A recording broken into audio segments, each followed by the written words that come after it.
नमस्कार दोस्तों, आप लोग कैसे हैं। मैं सीएमए सुमित रस्तोगी आज आपके लिए लेके आया हूँ rapid revision labour costing chapter का। ये रिवीजन आपको बहुत बेनिफिट देगा। कैसे? क्योंकि इस रिवीजन के अंदर मैंने जो मेन कॉन्सेप्ट पॉइंट्स हैं लेबर कॉस्टिंग के वो सारे कवर किए हैं। जो एग्जाम में बार बार क्वेश्चन रिपीट होते हैं वो मैंने कवर कर लिए हैं। सारे एमसीक्यू जो अब तक एग्जाम में आए हुए हैं वो सारे कवर कर लिए मैं। तो सबसे पहले हम बात करते हैं कि आज की क्लास में आपके लिए मैं क्या क्या पॉइंट्स लेके आऊँ। पहला पॉइंट है बेसिक पॉइंट्स। दूसरा पॉइंट आपके पास है treatment of employer contribution towards state insurance and provident fund. Next आपके पास है computation of wages of worker under different plans, computation of bonus hours, total wages, labour cost per unit, computation of ideal time cost, computation of labour turnover rate in percentage and computation of loss of profit due to high labour turnover. और last point आपके पास है MCQ. ठीक है जी। तो सबसे पहले हम बात करते हैं बेसिक पॉइंट्स की। हाँ जी, बेसिक पॉइंट में सबसे पहले हम बात करेंगे लेबर कॉस्ट। तो लेबर कॉस्ट का मतलब क्या हुआ? एक ऐसा अमाउंट जो एम्प्लॉयर अपने एम्प्लॉय को पे करेगा। ठीक है ना। अब वो पे फ्यूचर में भी कर सकता है, अभी भी कर सकता है। हमें उससे कोई मतलब नहीं कि वो अमाउंट उसे कब पे करेगा। बात कर रहे हैं कि जो भी अमाउंट एम्प्लॉयर की पॉकेट से एम्प्लॉय के अकाउंट में जाएगा वो सारी की सारी चीजें यदि जोड़ दी जाए तो उसे हम कहते हैं लेबर कॉस्ट। जैसे आपके पास आ गया basic wages, DNS allowance, bonus, overtime wages, employer contribution, तो स्टेट इंश्योरेंस और प्रोविडेंट फंड जो भी चीजें हैं वो सारी चीजें, और other benefit given by employ to employ. कोई भी बेनिफिट यदि एम्प्लॉयर ने एम्प्लॉय को दिया है तो वो सारी चीजें हम क्या कर देंगे, ऐड कर देंगे। तो आपके पास आ जाएगी लेबर कॉस्ट। दूसरा पॉइंट आपके पास में है earning of worker. Earning of worker का मतलब यहाँ पे जब भी हम क्वेश्चन में अर्निंग ऑफ वर्कर निकालते हैं तो दो तरीके से निकालते हैं। एक होता है टोटल अर्निंग और एक हम निकालते हैं बेटे प्रेजेंट अर्निंग। क्वेश्चन साइलेंट है तो हम प्रेजेंट अर्निंग की बात करते हैं। प्रेजेंट अर्निंग का मतलब है कि वो पैसे जो अभी एम्प्लॉय को रिसीव होंगे एम्प्लॉयर से, ठीक है ना। तो जो भी पैसा एम्प्लॉयर देना चाहता है उसमें से एम्प्लॉयर कॉन्ट्रीब्यूशन और एम्प्लॉय कॉन्ट्रीब्यूशन किसका, स्टेट इंश्योरेंस का और प्रोविडेंट फंड का माइनस कर दिया जाएगा, क्योंकि ये वो पैसा है जो अभी एम्प्लॉय को रिसीव नहीं होगा, फ्यूचर बेनिफिट का है। तो जो भी फ्यूचर में अमाउंट रिसीव होना है यदि हम उसे टोटल अमाउंट में से माइनस करते हैं तो बचा हुआ अमाउंट वर्कर की प्रेजेंट अर्निंग बन जाएगा। चलिए next point, effective working hours. Effective working hours का मतलब है कि टोटल वर्किंग आवर्स में से यदि हम नॉर्मल आइडियल टाइम माइनस कर देते हैं तो उसको कहते हैं effective working hours. Effective working hours का मतलब है कि वर्कर जब फैक्ट्री में आता है तो मान लीजिए वो सुबह 9 बजे आया और शाम को 6 बजे गया, तो 9 बजे से लेकर 6 बजे तक उसने 9 घंटे का टाइम डिवोट किया। उसमें से 2 घंटे उसका नॉर्मल आइडियल टाइम हो गया। तो 9 घंटे में से यदि 2 घंटे हटा दिए जाए तो 7 घंटे वो फैक्ट्री में काम करने के लिए रेडी है। वो हो गया आपके इफेक्टिव वर्किंग आवर्स। ठीक है ना। टोटल वर्किंग आवर्स आपके 9 घंटे रहेंगे। इफेक्टिव वर्किंग आवर्स आपके पास कितने आ गए, 7 घंटे। मान लीजिए क्वेश्चन में आपका एबनॉर्मल आइडियल टाइम भी होता, वो आपके पास होता है 1 घंटे का। पावर कट, मशीन ब्रेकडाउन की वजह से यदि मशीन खाली रही और वर्कर भी काम नहीं कर पाया उस ब्रेकडाउन की वजह से, तो उस केस में 1 घंटे का एबनॉर्मल आइडियल टाइम हो गया। तो उस केस में टोटल 9 घंटे में से 2 घंटे तो नॉर्मल आइडियल टाइम था, 1 घंटे आपका एबनॉर्मल आइडियल टाइम है। टोटल 3 घंटे वर्कर के खराब हो गए, 9 में से बचे 6 घंटे। उन 6 घंटे को हम कहते हैं actual productive hours. Productive hours तो 3 तरीके का टाइम हो गया। टोटल वर्किंग आवर्स कितने हो गए आपके, 9 घंटे। इफेक्टिव वर्किंग आवर्स टोटल में से हमने माइनस किया नॉर्मल आइडियल टाइम 2 घंटे, तो बचा 7 घंटे। 7 घंटे आपके पास हो गया आपका इफेक्टिव वर्किंग आवर्स। और यदि उसमें से 1 घंटे का आइडियल टाइम जो एबनॉर्मल था वो भी माइनस कर दिया जाए, 6 घंटे बचेगा। 6 घंटे आपके पास आ जाएगा एक्चुअल प्रोडक्टिव आवर्स। तो 3 तरीके के टाइम हो गए ना, पहला टोटल वर्किंग आवर्स, दूसरा इफेक्टिव वर्किंग आवर्स और तीसरा एक्चुअल प्रोडक्टिव आवर्स। बहुत सारी चीजें आपको ध्यान रखनी पड़ेगी, सबका यूज अलग अलग जगह।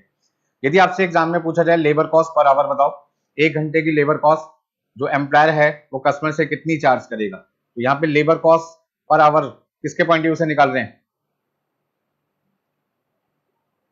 Employers point of view. Employer point of view का मतलब है कि एम्प्लॉयर ने जो पैसे कस्टमर से चार्ज करने हैं 1 घंटे के, वो कितने चार्ज करने हैं। Total labour cost divide by effective working hours. और सबसे पहले हमें निकालना पड़ेगा लेबर कॉस्ट पर आवर। और लेबर कॉस्ट पर आवर निकालने के लिए हमें सबसे पहले देखना पड़ेगा जॉब एक्स वाई जेड, तीनों जो जॉब है उनका जो टोटल टाइम आ रहा है वो 30 घंटे है। इसका मतलब वर्कर ने 30 घंटे काम किया एक्स वाई जेड जॉब पर।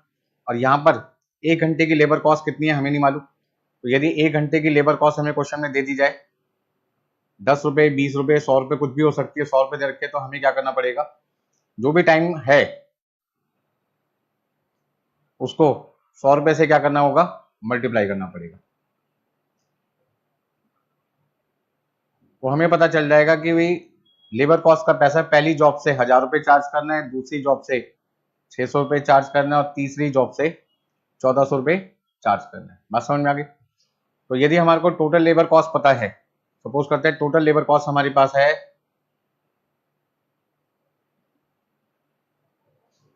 3000 रुपये।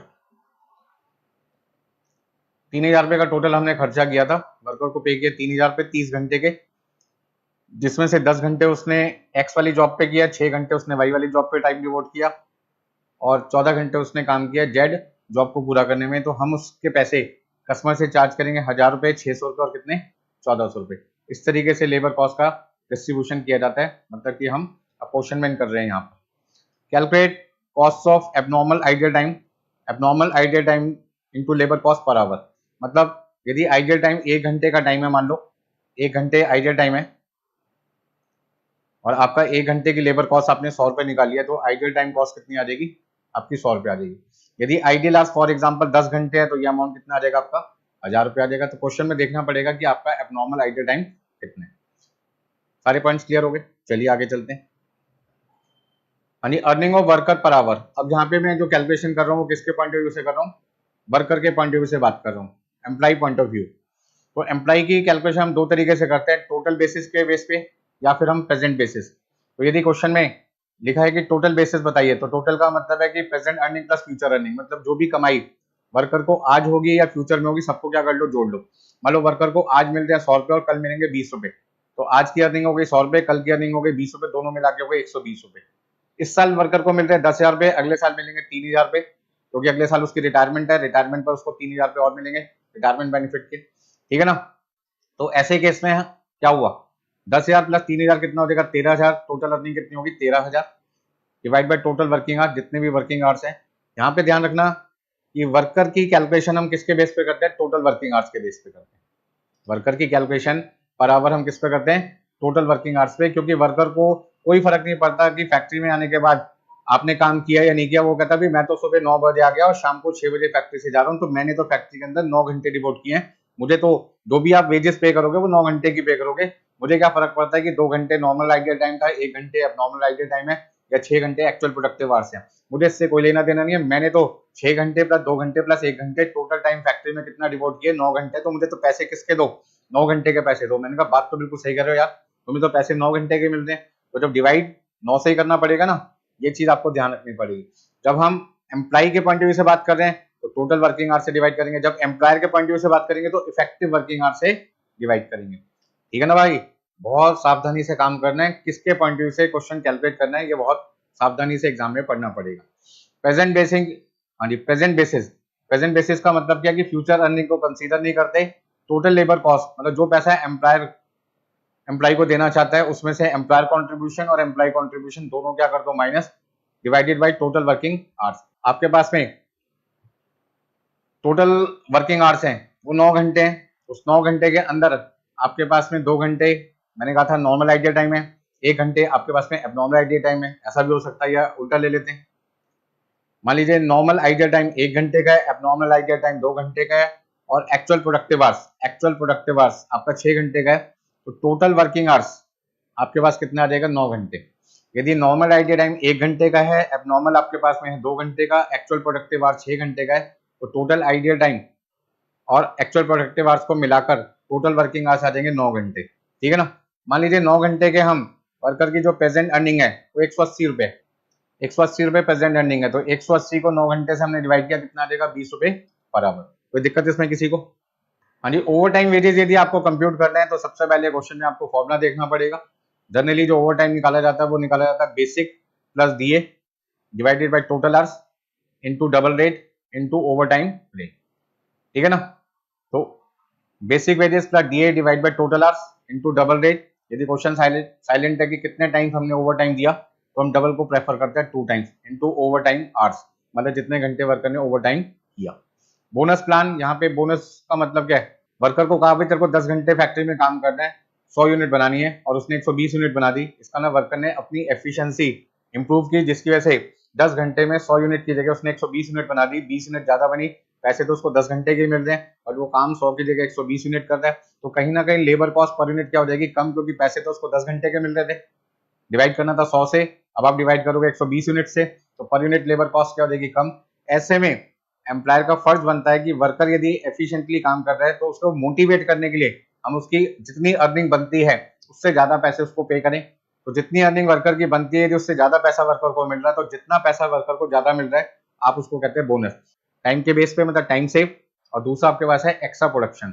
और एग्जाम में जो ज्यादा क्वेश्चन आते हैं वो किसके आते हैं, टाइम सेव। ठीक है जी, चलिए। हाँ जी, सबसे पहले हम बात कर रहे हैं यहाँ पे treatment of employers contribution to state insurance and provident fund. और यहाँ पर एम्प्लॉयर ने जो भी कॉन्ट्रीब्यूशन प्रोविडेंट फंड में किया या स्टेट इंश्योरेंस में किया है एम्प्लॉय के खाते में, उसका ट्रीटमेंट हम क्वेश्चन में कैसे करते हैं वो आपके लिए लेके आते हैं। तो सबसे पहले question number 1, calculate the present earning of A and B from the following particulars for a month and allocate the employ cost to each job X Y Z. यहाँ पे दो वर्कर हैं ए और बी, दोनों की बेसिक वेजेस दे रखी है 10,000 16,000। DNS allowance आपके पास है 50%। 50% डीएनएस अलाउंस का मतलब होता है महंगाई भत्ता। जब आप मेट्रो सिटीज में जॉब करते हैं तो वहां पे लिविंग कॉस्ट हाई होती है, जिसकी वजह से आपकी सैलरी को बढ़ाने के लिए एम्प्लॉयर अपने एम्प्लॉय को क्या दे देता है, डीएनएस अलाउंस दे देता है, जो कि 50% है किसका, बेसिक वेजेस का। तो 10,000 का 50% 5,000, 16,000 का 50% 8,000। Contribution to provident fund 8%, contribution to employ state insurance 2%, किसका, बेसिक वेजेस का। तो 8% प्लस 2% मिला के कितना हुआ, 10%। और 10% यदि मैं 10,000 का निकालूंगा तो 1,000 आएगा ए वर्कर के केस में, और 16,000 का 10% 1,600 आएगा बी वर्कर के केस में। ओवर टाइम ए वर्कर ने 10 घंटे किया। Normal working hours for the month 200 hours, एक महीने में वर्किंग आवर्स कितने, 200 घंटे। Over time is paid at double the total of basic wages and DNS allowance. यहाँ पे जो वर्कर को ओवर टाइम मिलेगा वो बेसिक वेजेस और डीए दोनों को प्लस कर लो, और वहां पे पहले एक घंटे का रेट निकालो और उसका डबल कर दो, तो ओवर टाइम का रेट आ जाएगा। और जितने घंटे वर्कर ने ओवर टाइम किए उससे क्या कर दो, मल्टीप्लाई कर दो। चलिए आगे देखते हैं। Employers contribution to employ state insurance and provident fund are at equal rate with employees contribution. मतलब यहाँ पे एम्प्लॉयर का कॉन्ट्रीब्यूशन यदि 10% है, 8 हो तो 10%, तो एम्प्लॉय का कॉन्ट्रीब्यूशन भी कितना है, 10%। इसका मतलब एक केस में 10%, 10,000 का हुआ 1,000, तो एम्प्लॉयर का कॉन्ट्रीब्यूशन भी 1,000 रुपए है, एम्प्लॉय का कॉन्ट्रीब्यूशन भी 1,000 रुपए है। उसी तरीके से बी वर्कर के केस में एम्प्लॉयर का कॉन्ट्रीब्यूशन 16,000 का 10% 1,600 है, तो एम्प्लॉय का कॉन्ट्रीब्यूशन भी कितना बेटा, 1,600। The two workers were employed on job XYZ in the following proportion। यहाँ पर जो हमारे दो वर्कर हैं ए और बी वर्कर, ये वर्कर जब फैक्ट्री में काम कर रहे हैं तो इनको क्या काम दिया गया, हमने इन्हें 3 काम दिए हैं, जॉब एक्स, जॉब वाई और जॉब जेड।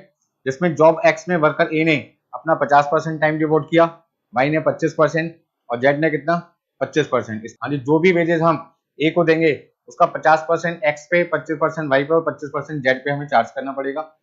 बी वर्कर जो कि 50% उसका बर्डन आएगा एक्स पे, बी वर्कर का 50% एक्स पे, 10% वाई पे और 40% किस पे आएगा, जेड पे। Over time was done on job Y. Over time कौन सी जॉब पे चार्ज किया जाएगा, वाई पे। और किसने ओवर टाइम किया, ए ने। जब भी क्वेश्चन में ओवर टाइम आएगा सबसे पहले देखो किसने किया, ए वर्कर ने किया। कौन सी जॉब पे किया, वाई जॉब पे किया। तो इसका मतलब क्या हुआ कि ओवर टाइम के पैसे ए वर्कर को मिलेंगे और वो सारा का सारा बर्डन किसको बियर करना पड़ेगा, जॉब वाई को। तो सबसे पहले हमें क्वेश्चन में दो चीजें बतानी है, एक ए और बी वर्कर की प्रेजेंट अर्निंग बतानी है, हाँ जी, प्रेजेंट अर्निंग बतानी है ए और बी की। और साथ में हमें एलोकेट एम्प्लॉय कॉस्ट, मतलब जो भी हमारी लेबर कॉस्ट आएगी उसका बर्डन हमें एक्स वाई जेड जॉब पे कितना कितना चार्ज करना है, ट्रांसफर करना है, वो बताना है। तो सबसे पहले सॉल्यूशन नंबर 1, जिसमें हमें ए और बी की प्रेजेंट अर्निंग बतानी है। प्रेजेंट अर्निंग का मतलब क्या होता है, टोटल लेबर कॉस्ट में से एम्प्लॉयर का कॉन्ट्रीब्यूशन और एम्प्लॉय का कॉन्ट्रीब्यूशन क्या कर दो, माइनस कर दो। तो सबसे पहले ये पता लगाओ कि लेबर कॉस्ट का मतलब क्या है। लेबर कॉस्ट का मतलब वो पैसा जो एम्प्लॉयर अपने एम्प्लॉय को देना चाहता है। ठीक है जी, तो क्या क्या देना चाहता है, एक बेसिक देना चाहता है, एक डीए, एक contribution to PF, contribution to ESI और साथ में क्या है, ओवर टाइम। ये 5 चीजें क्या कर दो, प्लस कर दो। तो सबसे पहले सॉल्यूशन के अंदर बेसिक वेजेस 10,000 16,000 और इसका 50% कितना हुआ, 5,000 8,000। हाँ जी, employer contribution to PF and ESI 8% और 2% मिला के 10% था, 10% आया 10,000 का 1,000 और 16,000 का 10% 1,600। अब यहाँ पे ध्यान से समझो ओवर टाइम वेजेस कैसे निकालनी है। ओवर टाइम वेजेस के लिए क्वेश्चन में क्या लिखा था, ओवर टाइम के लिए लिखा था बेसिक वेजेस प्लस डीए, दोनों को प्लस करो तो बेसिक वेजेस आपके पास है 10,000 और डीए कितना है 5,000। 10 और 5 कितनों के 15,000। 15,000 वर्कर को मिलते हैं कितने घंटे के 15,000 पे मिलते हैं वर्कर को 200 घंटे के। तो 15,000 को पहले 200 से डिवाइड किया, एक घंटे की वेजेस आ गई 75 रुपए। इसका डबल कर दो, इसका हमने डबल किया तो एक घंटे का आ गया 150 रुपए। वर्कर ने कितने घंटे काम किया 10 घंटे, तो 10 से मल्टीप्लाई कर दो। इस तरीके से ओवर टाइम वेजेस आपके पास आ जाएगी 1500 रुपए। तो 10,000 प्लस 5,000 15,000। 15,000 वेजेस थी 200 घंटे की, तो एक घंटे की आई 75 रुपए, 2 से मल्टीप्लाई किया 150 रुपए। 10 घंटे ओवर टाइम है तो आपके पास टोटल ओवर टाइम वेजेस कितनी आ जाएगी 1500। इस तरीके से एम्प्लॉयर अपने एम्प्लॉई ए को टोटल कितने पैसे देना चाहता है 17,500 और बी को कितना देना चाहता है 25,600। ये तो हो गई total earning of A and B worker. A और बी वर्कर की टोटल अर्निंग। बात हम कर रहे हैं प्रेजेंट अर्निंग की। प्रेजेंट का मतलब जो पैसे वर्कर को अभी मिलेंगे। तो जो पीएफ और ईएसआई है, इन अकाउंट में यदि पैसा जमा कराया जाता है तो ये पैसे रिटायरमेंट के टाइम पे मिलते हैं, आफ्टर रिटायरमेंट। इसका मतलब क्या हुआ, फ्यूचर अर्निंग हो गई है तो वर्कर की। तो जो अर्निंग वर्कर की फ्यूचर अर्निंग है, कहने को तो उसकी कमाई है, लेकिन वो पैसे उसको अभी नहीं मिलेंगे, कब मिलेंगे फ्यूचर में मिलेंगे। तो वो पैसे अभी हम क्या करेंगे माइनस। तो 1,000 रुपए एम्प्लॉयर का और 1,000 रुपए एम्प्लॉय का, ये दोनों अमाउंट हमें 17,500 में से निकाल कर इनके अकाउंट में जमा कराने पड़ेंगे। तो इसका मतलब वर्कर के हाथ में कितने पैसे आएंगे 15,500 और 22,400। तो यदि आपसे कोई पूछे जी present earning of worker A और बी कितना है, तो 15,500 और 22,400। कोई दिक्कत इसमें। लेबर कॉस्ट 17,500 और 25,600 रहेगी। एम्प्लॉयर का खर्चा तो 17,500 और 25,600 हो चुका है, क्योंकि वो कह रहा भाई 15,500 रुपए मैं आपको अभी पे कर रहा हूँ, बाकी 1,000 और 1,000 2,000 रुपए आपके खाते में जमा करा रहा हूँ। जो पैसे आपको आज ना मिलके कब मिलेंगे फ्यूचर में। तो इसका मतलब एम्प्लॉयर की जेब से तो दोनों अमाउंट आगे जा चुके हैं। वो पैसा जो उसके खाते में जमा हो गया फ्यूचर में वर्कर को मिलेगा, और वो पैसा जो अभी वर्कर को मिल जाएगा। दोनों पैसे एम्प्लॉयर की पॉकेट से तो आज ही निकल गए। तो एम्प्लॉयर कहता है मेरा खर्चा तो हो गया 17,500 और 25,600। चलिए अब दूसरा पॉइंट आपसे पूछ रहे हैं कि ये जो 17,500 25,600 रुपए यहाँ पे खर्च किए हैं, 17,500 और 25,600 रुपए जो एम्प्लॉयर ने अपने वर्कर ए और बी पे खर्च किए हैं, उनका पैसा जॉब एक्स वाई जेड से हमें क्या करना है चार्ज करना है। पर एक चीज का ध्यान रखना, 17,500 में 1,500 रुपए ओवर टाइम वेजेस के शामिल हैं। और ये ओवर टाइम आपने किस पे किया है, आपने कौन सी जॉब पे किया है, जॉब वाई पे किया है। तो सारा का सारा खर्चा 1,500 रुपए का आपको किस पे चार्ज करना पड़ेगा, जॉब वाई पे चार्ज करना पड़ेगा। इसमें 17,500 में से 1,500 रुपए का खर्चा केवल किसका है, वाई जॉब का है। तो बचे हुए 16,000। 16,000 का खर्चा हमें सब पे डालना पड़ेगा, एक्स वाई जेड पे। किसकी रेशो में, जो रेशो क्वेश्चन में बता रखी है, ए वर्कर की 50%, 25% एंड 25%। तो देखिए सबसे पहले हमें ट्रीटमेंट कैसे करना है। वर्कर ए ने ओवर टाइम किया 10 घंटे, जिसके उसको मिलेंगे 1,500 रुपए, और वो 1,500 रुपए का बर्डन हमें कौन सी जॉब पे डालना है, वाई जॉब पे डालना है। तो 17,500 में से 1,500 रुपए का बर्डन हमने डाल दिया वाई पे, बचे कितने 16,000। अब ये जो 16,000 रुपए बैलेंसिंग फिगर अमाउंट है, 16,000 रुपए जो बैलेंसिंग फिगर है, समझ में है ना 16,000 कैसे निकाला आपने, 17,500 में से 1,500 माइनस कर दिया। अब ये 16,000 50%, 25%, 25% की रेशो में हमें 2:1:1 की रेशो में बांटना है, 8,000, 4,000, 4,000। अब यहाँ पर जो दूसरा वर्कर है बी वर्कर, उसने तो कोई ओवर टाइम वेजेस की नहीं है, तो सारी की सारी जो वेजेस है वो अदर देन कौन सी है, ओवर टाइम। 25,600 रेशो कितनी थी 50%, 10%, 40%, 5:1:4 की रेशो में बांट दिया आपने। 12,800, 2,560 और 10,240। इस तरीके से एक्स जॉब पर लेबर कॉस्ट का बर्डन 20,800 आएगा, वाई जॉब पर 8,060 रुपए का बर्डन आएगा, और जेड जॉब को पूरा करने में 14,240 रुपए का बर्डन आएगा। टोटल लेबर कॉस्ट कितनी है 43,100।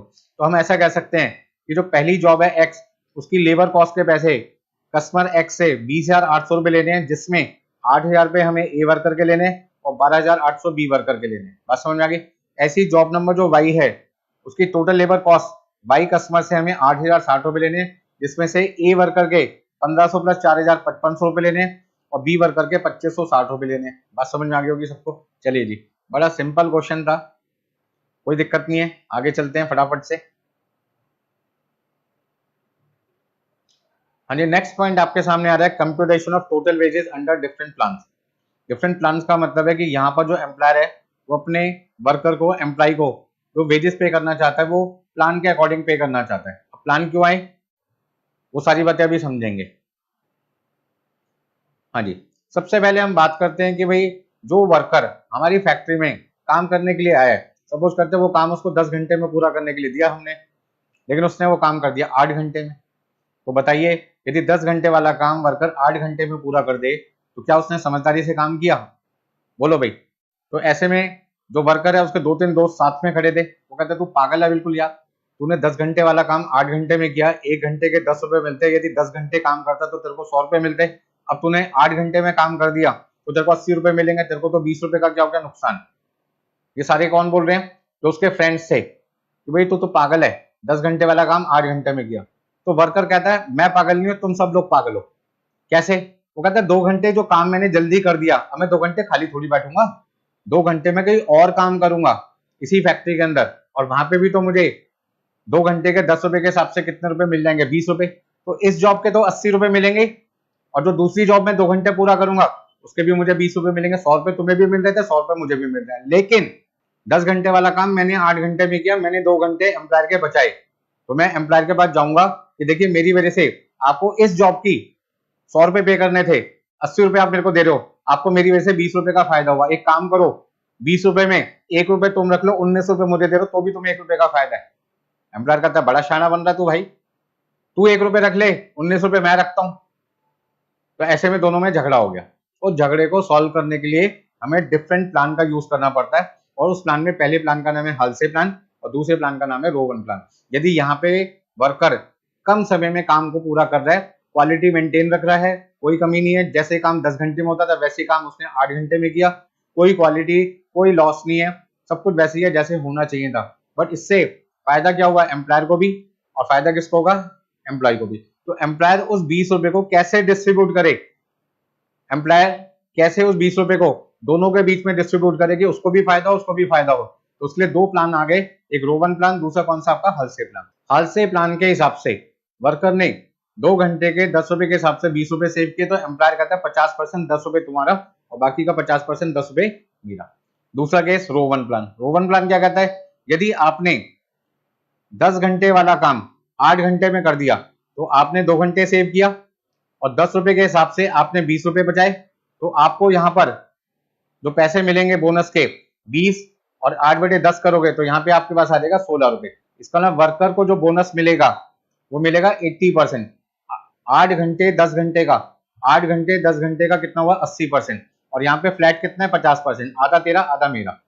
तो यहाँ पे यदि वर्कर का जो प्रोपोर्शन है वो चेंज होता रहता, मान लो उसने 7 घंटे में काम कर दिया होता तो टाइम सेव कितना होता? 3 घंटे 30 रुपए, और यहाँ पे 70% आता तो 21 रुपए बोनस हो जाता। यदि उसने 6 घंटे में काम कर दिया होता तो 4 घंटे टाइम सेव होता, 40 रुपए टोटल सेविंग होती, और यहाँ पे 6/10 60% आता, तो 40 रुपए का आपका 60% कितना आएगा? 24 रुपए। बात समझ में आ गई? तो इस तरीके से हम क्या निकालते हैं? बोनस निकालते हैं रोवन प्लान के अंदर। अब आगे चलते हैं। सबसे पहले जब भी टाइम सेव निकालना है तो टाइम सेव निकालने के लिए आपको standard time allowed minus actual productive hours. Standard time allowed का मतलब क्या है? जितना टाइम वर्कर को दिया गया है एम्प्लॉयर के द्वारा। एक्चुअल प्रोडक्टिव आवर्स का मतलब टोटल वर्किंग आवर्स में से आइडियल टाइम क्या कर दो? माइनस कर दो। Standard time allowed for actual output, यदि आपको दे रखा है तो बहुत बढ़िया बात है, नहीं दे रखा तो standard time allowed per unit को एक्चुअल आउटपुट से क्या कर दो? मल्टीप्लाई कर दो। मतलब एक्चुअल आउटपुट को बनाने में कितना समय वर्कर को मिलना चाहिए। मान लो 1 यूनिट बनाने में 1 घंटे का समय वर्कर को मिलता है, और उसने 100 यूनिट बनाई तो 100 यूनिट का 1 घंटे के हिसाब से होगा 100 घंटे। ठीक है ठीक। Actual productive hours, actual time taken. Actual time taken का मतलब है वर्कर ने फैक्ट्री में कितना टाइम डिवोट किया, उसमें से आइडियल टाइम क्या कर दो? माइनस। कौन सा आइडियल टाइम? नॉर्मल या एबनॉर्मल? दोनों। क्योंकि एक्चुअल प्रोडक्टिव आवर्स का मतलब है जितनी देर वर्कर ने काम किया, चाहे वो नॉर्मल आइडियल टाइम था या एबनॉर्मल था, सबको क्या कर दो? माइनस कर दो।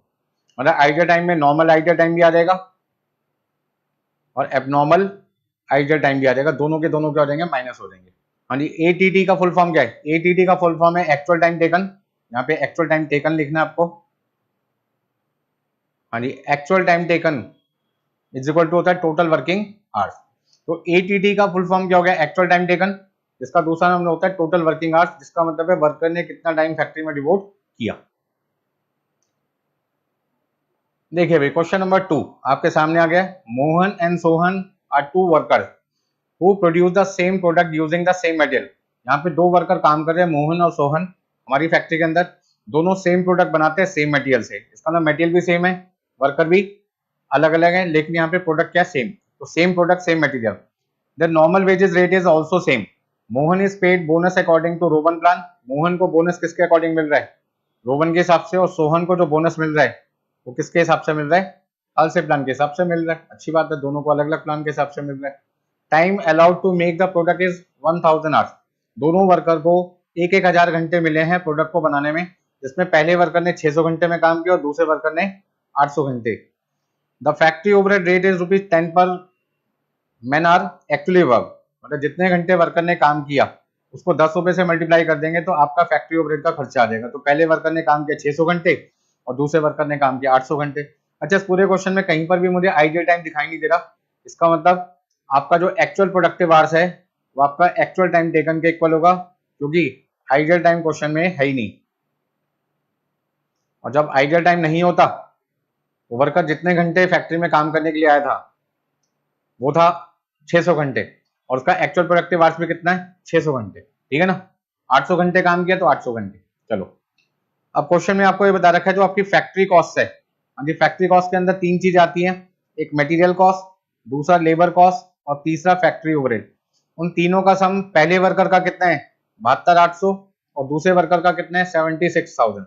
इसका ना यदि मोहन से हम प्रोडक्ट बनवाते हैं तो हमारी फैक्ट्री कॉस्ट आती है 72,800 और सोहन से काम करवाते हैं तो फैक्ट्री का खर्चा कितना आता है 76,000।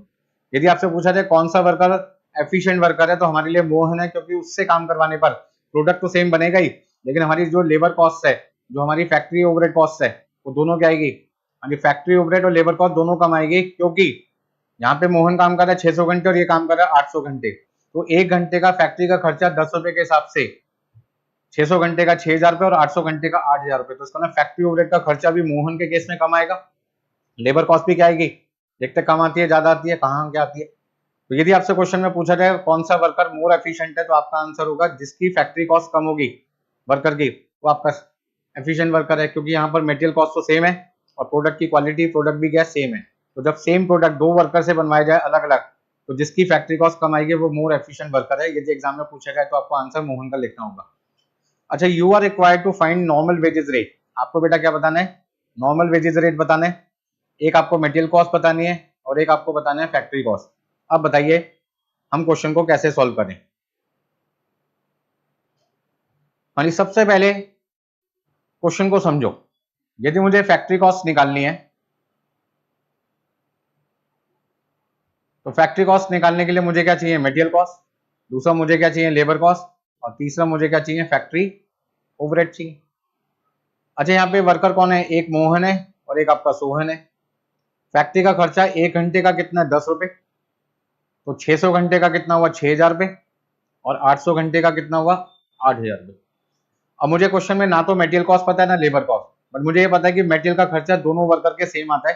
तो मैंने मान लिया कि मटेरियल का खर्चा x रुपीज आता है, तो एज्यूम मटेरियल कॉस्ट भी rupees x in case of Mohan as well as in case of Sohan. Mohan और सोहन दोनों के केस में मटेरियल कॉस्ट मेरी x रुपीज की लगती है, तो हमने यहाँ पे एज्यूम कर लिया material cost for each worker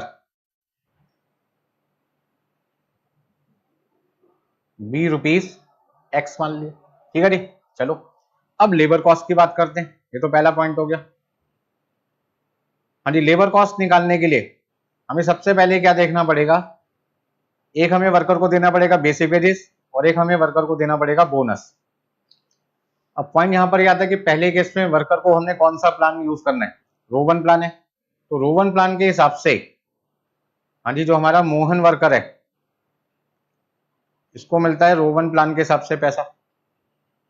ठीक है ना, रोवन प्लान के हिसाब से बेसिक वेजेस क्या होगी, बेसिक का मतलब जो मिनिमम वेजेस है, जितने घंटे वर्कर ने काम किया, actual time taken into hourly rate. HR का मतलब आर्ली रेट, एक घंटे का rate, plus time save into hourly rate into actual productive hours upon standard time allowed. ये हमारा फॉर्मूला होता है। इसी तरीके से सोहन की बात करें, अब सोहन को पैसे मिल रहे हैं हल से प्लान से। हल से प्लान में फायदा क्या होता है, उसका 50-50% हो जाएगा। तो actual time taken into hourly rate plus time save into hourly rate into 50%। अब आर्ली रेट का मतलब है 1 घंटे के पैसे जो क्वेश्चन में दे नहीं रखे, तो हमने एज्यूम कर लिया कि 1 घंटे के पैसे वर्कर को मिलते हैं वाई रुपीज। एज्यूम कर लेते हैं क्या, labour rate per hour B rupees Y for each worker. कोई भी वर्कर है, हर एक वर्कर को 1 घंटे के कितने पैसे मिलेंगे, आपको 2 रुपए मिलेंगे। हाँ जी, हर 1 घंटे के एक वर्कर को कितने मिलेंगे, वाई रुपीज मिलेंगे। तो हमने एज्यूम कर लिया, हाँ जी ध्यान से समझिए, 1 घंटे के एक वर्कर को कितने मिलेंगे, वाई रुपीज। तो यहाँ पे पहले केस में एक्चुअल टाइम कितना है, 600 into Y plus time save कितना है, 1000 घंटे का काम 600 घंटे में कर दिया, तो उसका ना टाइम सेव कितना आ जाएगा, टाइम सेव आपके पास में आ जाएगा 1000 माइनस 600, 400 घंटे into Y into 600 divide by 1000। यहाँ पे सॉल्व करो कितना आता है, ये आपके पास आ जाएगा 600 वाई प्लस कैपिटल वाई लिखना है तो कैपिटल वाई लिख दो, स्मॉल लिखना है तो वो, यहाँ कितना आ जाएगा आपके पास में, 400 को मल्टीप्लाई किया 600 से, डिवाइड किया 1000 से, 240 वाई, मतलब कि 840 वाई आ जाएगा आपके पास में। तो लेबर कॉस्ट कितनी आ गई आपकी, 840 वाई। ऐसे दूसरे का निकालते हैं, वर्कर ने कितने घंटे काम किया था, यहाँ पे 800 घंटे, 800 इंटू वाई, 200 घंटे टाइम से हो गया 1000 माइनस 800 और 50%, तो 800 Y plus 100 Y equal to कितना आ जाएगा, 900 वाई।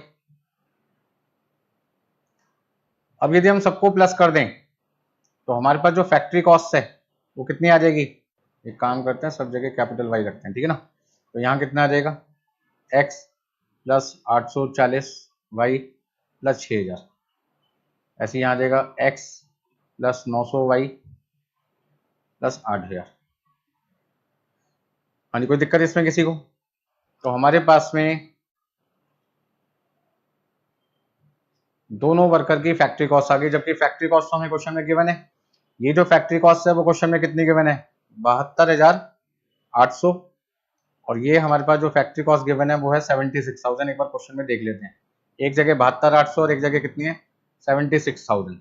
इसका मतलब क्या हुआ, इसका मतलब ये हुआ कि हमारे पास दो इक्वेशन बन जाएगी, x plus 840 Y plus 6000 equal to 72,800। और एक काम कर सकते हैं, 6000 को राइट हैंड साइड पे ले जाओ, तो यदि मैं 6000 को राइट हैंड साइड पे ले जाऊंगा तो राइट हैंड साइड पे ले जाने पर क्या होगा,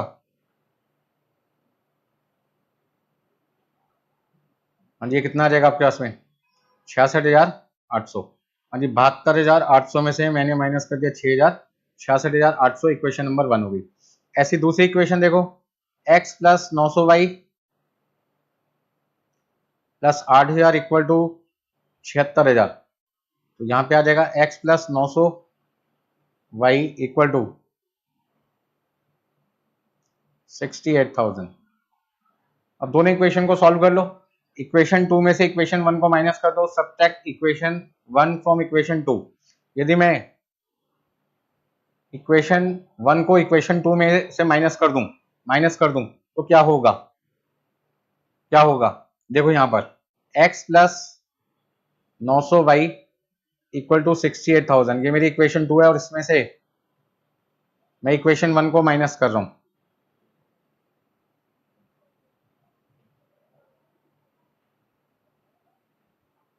माइनस का मतलब सब सारे साइन क्या हो गए, चेंज हो गए, तो ये कट गया, इसमें से कितना आ जाएगा आपके पास में 60 वाई और यहाँ आपके पास आ जाएगा 1200।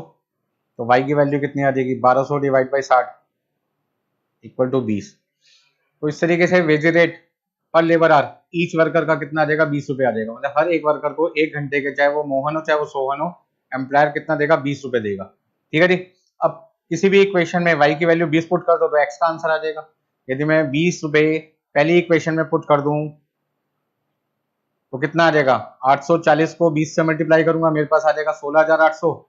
16,800 मैंने इसमें से माइनस करना है 66,800 में से, तो मेरे पास आ जाएगा 50,000, 50,000 मेरे पास आ जाएगा x, तो उसका ना x की वैल्यू आ गई 50,000, इसका ना मटेरियल कॉस्ट कितना आ गया 50,000 पे। मटेरियल कॉस्ट कितना आ जाएगा 50,000, तो हम कहेंगे मटेरियल कॉस्ट आ गई 50,000 पे, और रेट आपके पास कितना आ जाएगा 20 रुपये पर आवर। तो y की वैल्यू कितनी है, y की वैल्यू कितनी है 20 रुपये, और x की वैल्यू किसी भी इक्वेशन में y की वैल्यू पुट करके हम निकालेंगे तो 50,000 पे आ जाएगा। ये सारी कैलकुलेशन मैंने आपको यहाँ पे वर्किंग नोट में सिखा दी है, किसी को कोई दिक्कत है तो पूछ सकता मुझसे। चलिए, तो सबसे पहले जो कैलकुलेशन मैंने अभी आपको सिखाई है वो सारी मैंने यहाँ पे आपको करके दिखा रखी है, ठीक है ना। अब नॉर्मल वेज रेट आ गया 20 रुपये, मतलब कि ये किसकी वैल्यू है, y की वैल्यू है, और ये वैल्यू किसकी है, x की वैल्यू है। हाँ जी, क्वेश्चन में आपसे क्या क्या पूछा था, normal wage rate, material cost, दो चीजें आ चुकी है। तीसरा पॉइंट फैक्ट्री कॉस्ट बताना है, तो फैक्ट्री कॉस्ट निकालने के लिए मटेरियल कॉस्ट कितनी है 50,000 रुपये। हाँ जी, पहले केस में कितना था, पहले केस में था 840, और दूसरे केस में कितना था 900 वाई। हाँ जी, 840 वाई और 900 वाई, और वाई का मतलब 20 रुपए से मल्टीप्लाई किया, 16,800 और कितना आएगा 18,000। अच्छा, यहाँ पे फैक्ट्री का खर्चा था 1 घंटे का 10 रुपए, तो 600 घंटे का 6,000 रुपये, और 800 घंटे का हुआ 8,000। आपके पास आ जाएगा 72,800 और कितना है 76,000, जो हमें क्वेश्चन में दे रखा था, ठीक है ना। 72,800 76,000 टैली हो गया आपका। चलिए, तो इस तरीके से क्वेश्चन नंबर आपका सेकंड खत्म हुआ।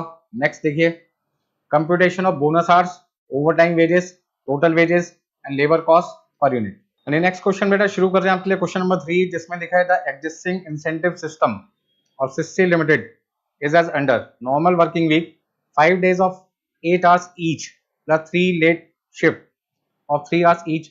मतलब वर्कर के 40 घंटे तो हो गए नॉर्मल, और आपके 9 घंटे हो गए ओवर टाइम। तो यदि हम सबसे पहले बात करें कुछ वर्किंग नोट बनाने की, तो यहाँ पे आपका जो नॉर्मल आवर्स हैं, नॉर्मल आवर्स हैं वो आपके पास कितने हैं 40 घंटे, और आपके पास जो ओवर टाइम है वो आपके पास है 9 घंटे।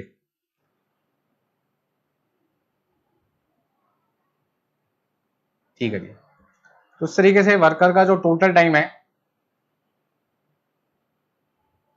वो आपके पास आ गया 49 आवर्स टोटल टाइम।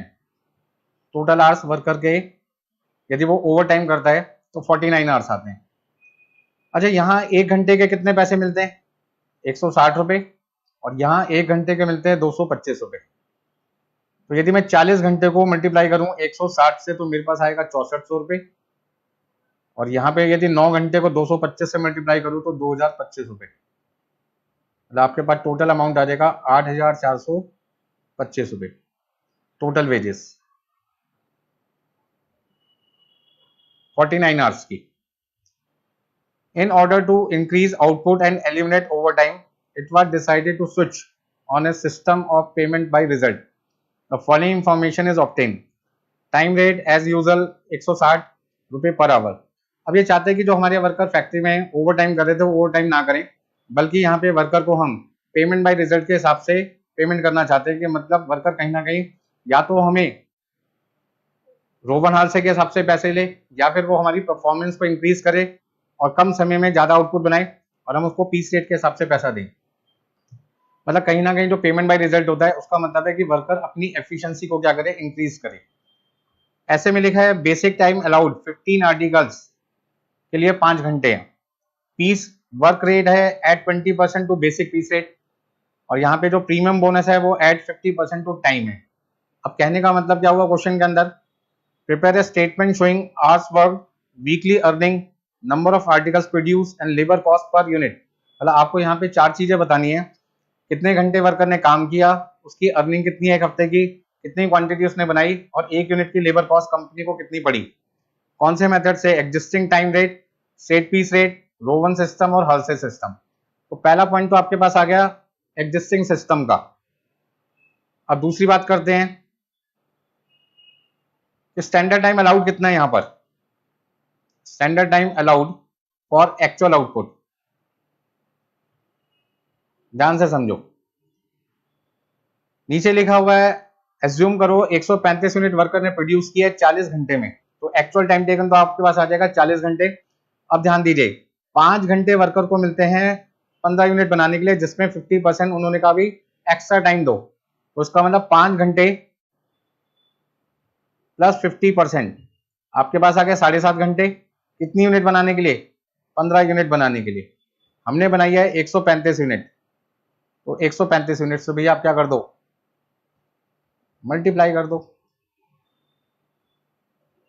तो आप देखो कितना आएगा, 5 प्लस 50%, 7.5, 7.5 को 15 से डिवाइड किया, 135 से मल्टीप्लाई किया, आपके पास बेटा आ जाएगा 67.5 आवर्स।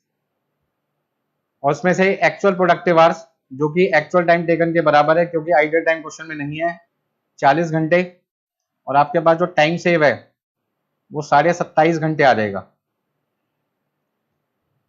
चलिए, आपके पास में लेबर रेट पर आवर दे रखा है 160 रुपए, और लेबर रेट पर यूनिट कितना है वो निकालना पड़ेगा आपको। तो लेबर रेट पर यूनिट निकालने के लिए क्वेश्चन में हमें क्या दे रखा है, ध्यान दीजिए, 1 घंटे के 160 रुपए देते हैं, तो 5 घंटे के वर्कर को कितना देंगे, 5 घंटे के हम उसको देंगे 800 रुपए।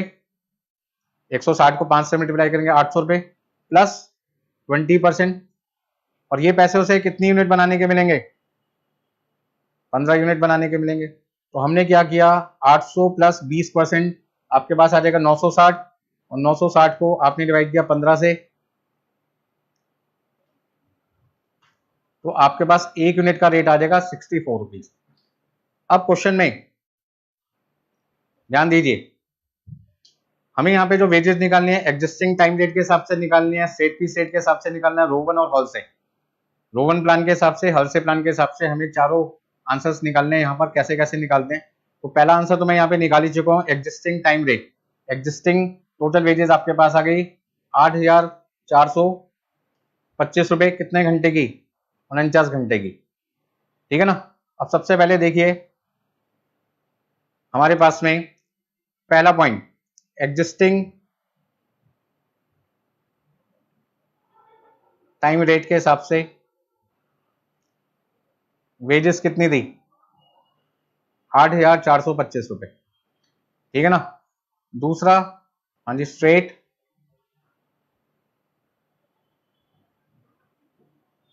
पीस रेट के हिसाब से एक्चुअल आउटपुट कितनी है आपकी, और लेबर रेट पर यूनिट से मल्टीप्लाई कर दो, मतलब कि 135 को 64 से क्या कर दो, मल्टीप्लाई, तो आपके पास आ जाएगा 8640, ठीक है जी। तीसरा, यदि रोवन प्लान के हिसाब से निकालना है तो आपकी टोटल वेजेस कितनी आएगी, एक्चुअल टाइम टेकन, हाँ जी, बेसिक वेजेस हो गई 40 इंटू 160, और आपका बोनस कितना आएगा, बोनस निकालने के लिए टाइम सेव है 27.5 घंटे, इंटू रेट आपके पास है 160, into actual productive hours standard time, तो देखो कितना आता है, 40 को मल्टीप्लाई किया 160 से, 6400 आ गया बेसिक वेजेस। अब 27.5 को मल्टीप्लाई किया किससे, 160 से, मल्टीप्लाई किया 40 से, डिवाइड किया 67.5 से, आपके पास आ जाएगा 2607, और टोटल आपके पास कितना आ जाएगा 9007। यदि मुझे हल से प्लान से आंसर निकालना है तो हल से प्लान से आंसर कितना आएगा, actual time taken into rate, time save into rate into 50%, और आपके पास आ जाएगा 6400 प्लस 2200, आपके पास आ जाएगा 8600। तो इस तरीके से हमने क्या किया, चारों तरीके से क्या निकाल दी, वेजेस। अब सॉल्यूशन की तरफ चलते हैं। सॉल्यूशन में हमें करना क्या है, ज्यादा मेहनत नहीं करनी, जो उन्होंने आंसर मांगा है सबसे पहले उन्होंने कहा 4 तरीके से अपना आंसर दीजिए। आवर्स वर्क, पहले केस में वर्कर ने काम किया 49 घंटे, बाकी तीनों केस में किया 40 घंटे। हाँ जी, वीकली वेजेस कितनी है, 8425, 8640, 9007 और 8600, ये हमने अमाउंट लिख दिया। फिर आउटपुट हमने कितनी बनाई है, पहले केस में हमने आउटपुट बनाई है 120 यूनिट की। कहाँ लिखा है क्वेश्चन में, साफ साफ लिखा है कि हमने यहाँ पर 49 घंटे काम करके कितनी यूनिट बनाई है, 120 यूनिट बनाई है। नंबर ऑफ प्रोडक्शन कितनी कितनी है, पहले केस में आपकी है 120 यूनिट, बाकी तीनों केसेस में 135 यूनिट है। क्वेश्चन में आपसे क्या पूछा था, आपकी आवर्स वर्क कितने है वो बता दिए, 49 घंटे, 40 वीकली वेजेस बता दी, नंबर ऑफ क्वांटिटी प्रोड्यूस बता दी। अब लेबर कॉस्ट पर यूनिट बताने के लिए लेबर कॉस्ट को नंबर ऑफ यूनिट 120, 135 से क्या करना है, डिवाइड करना है। और फिर उसके बाद आपके पास आ जाएगा 70.21, 64, 66.72 और 63.70। यदि आपसे पूछा जाए कि straight P straight, Roman plan और हल्से प्लान में कोई एक सिस्टम आपको फॉलो करना है तो कौन सा करोगे, तो आपका आंसर है हल्से प्लान यूज करेंगे, क्योंकि यहाँ पे लेबर कॉस्ट पर यूनिट सबसे कम आ रही है 63.70। तो इस तरीके से आपका क्वेश्चन नंबर जो 3 है वो खत्म होता है। चलिए हाँ जी, नेक्स्ट क्वेश्चन आपके पास है क्वेश्चन नंबर 4। देखिए क्या लिखा हुआ है इसमें। Messrs Peacock Limited is in the process of evaluation of employees welfare scheme of the company. In this regard, it has selected 3 worker KLM, ठीक है जी, to study their wages earning. The company furnishes the following particulars for the month of April 2023 as under. KLM हमारे पास में कितने worker है, 3 worker हैं जिन्होंने 10,000 unit, 8,000 unit और 14,400 unit बनाई है, और इसमें से 400, 160 और 1600 यूनिट क्या हो गई, रिजेक्ट, जो कि अनसेलेबल है, मतलब कि बिक नहीं सकती, डिफेक्टिव यूनिट हो गई। Time allowed for 100 unit, her 100 unit बनाने के लिए के वर्कर को 2 घंटे 36 मिनट मिलते हैं, एल वर्कर को 3 घंटे मिलते हैं और एम वर्कर को 1 घंटे 30 मिनट मतलब 1.5 घंटे मिलते हैं। 1 घंटे का रेट के का 25 रुपए है, एल का 40 रुपए है, एम का कितना 30 रुपए है। टाइम टेकन, के ने सारा काम 200 घंटे में पूरा किया, एल ने 216 घंटे में काम पूरा किया और एम ने 184 घंटे में पूरा किया। Normal working hours per month are fix 176 hours, मतलब हर एक महीने में नॉर्मल वर्किंग आवर्स कितने हैं, 176। यदि इससे ज्यादा घंटे काम करोगे तो वो ओवर टाइम हो जाएगा। क्या हो जाएगा, ओवर टाइम। यानी मेन पॉइंट आपके पास है ओवर टाइम रेट, पहले 20 घंटे का normal rate plus normal rate into 1/3। Normal rate को हमने कॉमन लिया 1 + 1/3, आपके पास आ जाएगा नॉर्मल रेट इंटू 4/3। अगले 20 घंटे का ओवर टाइम कितना है, normal rate plus normal rate का हाफ, नॉर्मल रेट कॉमन लिया 1 + हाफ हो गया 3/2। हाँ जी, के एल एम हमारे 3 वर्कर हैं जिन्होंने काम करना था 176 घंटे नॉर्मल, लेकिन काम किया 200, इसका मतलब 24 घंटे एक्स्ट्रा काम किया, इधर 40 घंटे और इधर 8 घंटे। यानी 24 घंटे को 2 पार्ट में डिवाइड किया, 20 घंटे 4 घंटे, 40 घंटे को 2 पार्ट में डिवाइड किया, 20 घंटे 20 घंटे, और जो 8 घंटे है वो तो एक ही पार्ट में डिवाइड होगा क्योंकि 20 घंटे से कम है। तो इस तरीके से जो कैलकुलेशन करके अमाउंट आएगा वो आपके पास आ जाएगा ओवर टाइम वेजेस, जो भी मैं आपको आंसर में बताऊंगा कैसे टोटल अमाउंट आएगा। कैलकुलेशन समझ में आ गई। अब आगे चलते हैं। देखिए भाई, हाँ जी, सबसे पहले हमें क्वेश्चन में क्या पूछ रहे हैं, हमसे पूछ रहे हैं from the above information you are asked by the management to calculate the following for each worker, number of bonus hours and amount of bonus. अब बोनस कब निकलता है, जब वर्कर ने टाइम सेव किया हो, जब वर्कर ने टाइम सेव किया हो। तो यहाँ पे यदि वर्कर टाइम सेव कर रहा है तो कितना कर रहा है वो पता लगाना पड़ेगा, बोनस आवर्स कितने। तो जितना उसने टाइम सेव किया वो सारा का सारा क्या बन जाएगा, बोनस आवर्स बन जाएंगे, मतलब उतने आवर्स के उसके वर्कर को क्या मिल रहे हैं, एक्स्ट्रा पैसे मिल रहे हैं। अब आगे देखिए, हाँ जी, के एल एम हमारे 3 वर्कर हैं। सबसे पहले निकालो स्टैंडर्ड टाइम अलाउड और एक्चुअल आउटपुट, ठीक है जी। अब क्वेश्चन को बड़े ध्यान से समझिए। यहाँ पे 2 घंटे 36 मिनट, 2 घंटे में होता है 120 मिनट प्लस 36 मिनट मिला के हो गए 156 मिनट। 156 मिनट मिलते हैं 100 यूनिट बनाने के लिए। तो 156 को हमने 100 से डिवाइड किया, पर यूनिट का टाइम आ जाएगा, ठीक है जी। इनटू आपके पास है कितनी आउटपुट, आपने बनाई कितनी है 10,000 यूनिट, तो 10,000 से मल्टीप्लाई करो। तो 156 इंटू 10,000 डिवाइड बाई 100, आपके पास आ गए 15,600 मिनट। 15,600 मिनट को आवर्स में यदि कन्वर्ट करना है, आवर्स में यदि कन्वर्ट करना है, मिनट को आवर्स में कन्वर्ट करने के लिए 60 से डिवाइड करना पड़ता है, तो आपके पास आ जाएगा 260 घंटे। ऐसे ही दूसरे केस में 3 घंटे into 8,000 divide by 100 equal to कितना आ जाएगा, 240 घंटे। इसमें कोई दिक्कत नहीं है क्योंकि 3 घंटे दे रखा है 100 यूनिट का, तो 8,000 यूनिट का कितना हुआ। अब चाहो तो एक काम कर सकते हो, यहाँ पे लिखो 100 डिवाइड 100 यूनिट का 3 घंटे, तो 8,000 यूनिट का कितने घंटे। नेक्स्ट 1 घंटा 30 मिनट, 1 घंटे में होता है 60 मिनट, 30 मिनट हो गया है मिला के 90 मिनट, 14,400 यूनिट। तो यहाँ पे हम क्या लिखेंगे, 90 minute divide by 100 into 14,400 divide by 60। 60 से इसलिए डिवाइड करें क्योंकि मिनट्स को आवर्स में ला रहे हैं, तो 90 इंटू 14,400 डिवाइड बाई 100 आपके पास आ जाएगा 12,960 डिवाइड बाई 60, आपके पास आ जाएगा 216 आवर्स। अब इसमें से एक्चुअल टाइम टेकन जो कि एक्चुअल प्रोडक्टिव आवर्स दोनों बराबर हैं, क्योंकि आइडियल टाइम क्वेश्चन में है ही नहीं। माइनस तो करना होता है APH, but APH actual time taken के बराबर है, because ideal time equal to 0। यहाँ कितना कितना आपके पास में, हाँ जी 216 था, 200 200 216 184, हाँ जी 200 216 और 184। तो यहाँ आपके पास क्या आ जाएगा, 60 घंटे, ये टाइम सेव है, और जो टाइम सेव है उसे हम कहते हैं बोनस आवर्स। इधर कितना आपके पास में 24 घंटे, बोनस आवर्स का मतलब वो टाइम जो आपने सेव किया जिसके आपको एक्स्ट्रा पैसे मिलेंगे। अब 216 माइनस कितना कर दो, 184 कर दो, तो आपके पास आ जाएगा 32 घंटे।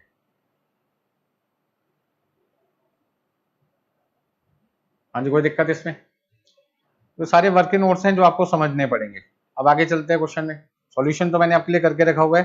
पहला पॉइंट था ओवर टाइम, वो मैंने आपको डिटेल में समझा दिया। दूसरा आपके पास था बोनस आवर्स, वो मैंने बता दिया। बोनस आवर्स आपके पास आके 60 घंटे, 24 घंटे और कितना है 32 घंटे, ठीक है ना। जो कैलकुलेशन मैंने अभी आपको करके दिखाई है वो सारी यही है। अब क्वेश्चन में bonus is paid 60% of basic wage rate. तो बेसिक वेज कितना आपका 25, 25 का 60% आपके पास आ जाएगा 15 रुपए, 40 का 60% आपके पास रेट आ जाएगा 24 रुपए, और 30 का 60% रेट आपके पास आ जाएगा 18 रुपए। तो आपके पास में बोनस का रेट कितना आ जाएगा पर आवर, 15 रुपए, 24 रुपए, 18 रुपए। 15 रुपए, 24 रुपए, 18 रुपए। 60 घंटे, 24 घंटे, 32 घंटे को 15, 24, 18 से मल्टीप्लाई करोगे तो अमाउंट ऑफ बोनस आपके पास आ जाएगा 900, 576, 576।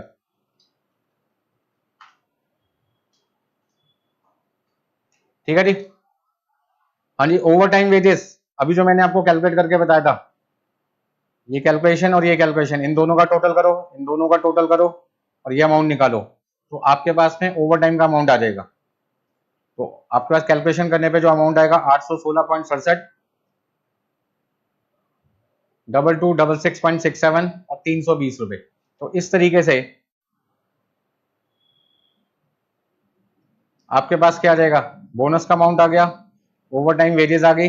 बेसिक वेजेस कैसे निकालोगे, वर्कर को 176 घंटे के 25 रुपए, 176 घंटे के 40 रुपए के हिसाब से और 176 घंटे के 5280 रुपए मिलेंगे 30 रुपए के हिसाब से। इन सबको जोड़ दो,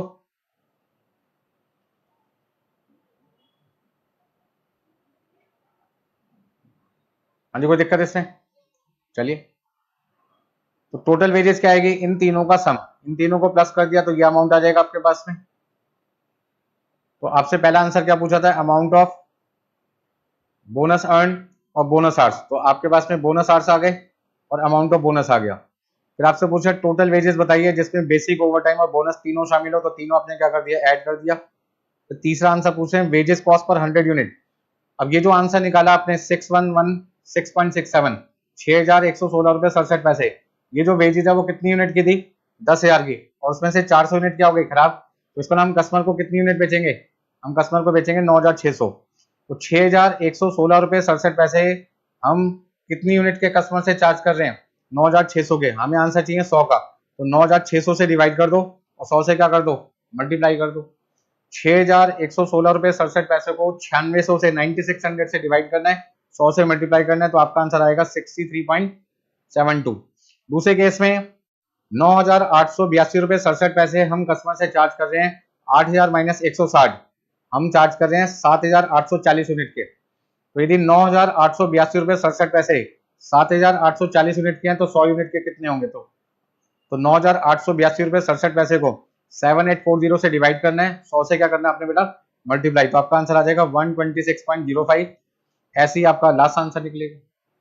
तो क्वेश्चन नंबर 4 में आपको 3 कैलकुलेशन करनी थी, अमाउंट ऑफ बोनस निकालना था, एक आपको ओवर टाइम वेजेस निकालनी थी, और एक आपको निकालना था हर 100 यूनिट बनाने के हमें KLM से कितने कितने पैसे खर्च करने पड़ेंगे। हाँ जी, computation of ideal time cost. Next point आपके पास है आइडियल टाइम कॉस्ट कैसे निकालते हैं। Question number 5, the standard capacity usage ratio and actual capacity utilisation ratio in respect of machine for a particular month is 80% and 90% respectively. ठीक है ना, मतलब ये जो रेशियो है वो आपके पास 80% है, और दूसरी रेशो जो है एक्चुअल कैपेसिटी यूटिलाइजेशन रेशो 90% है।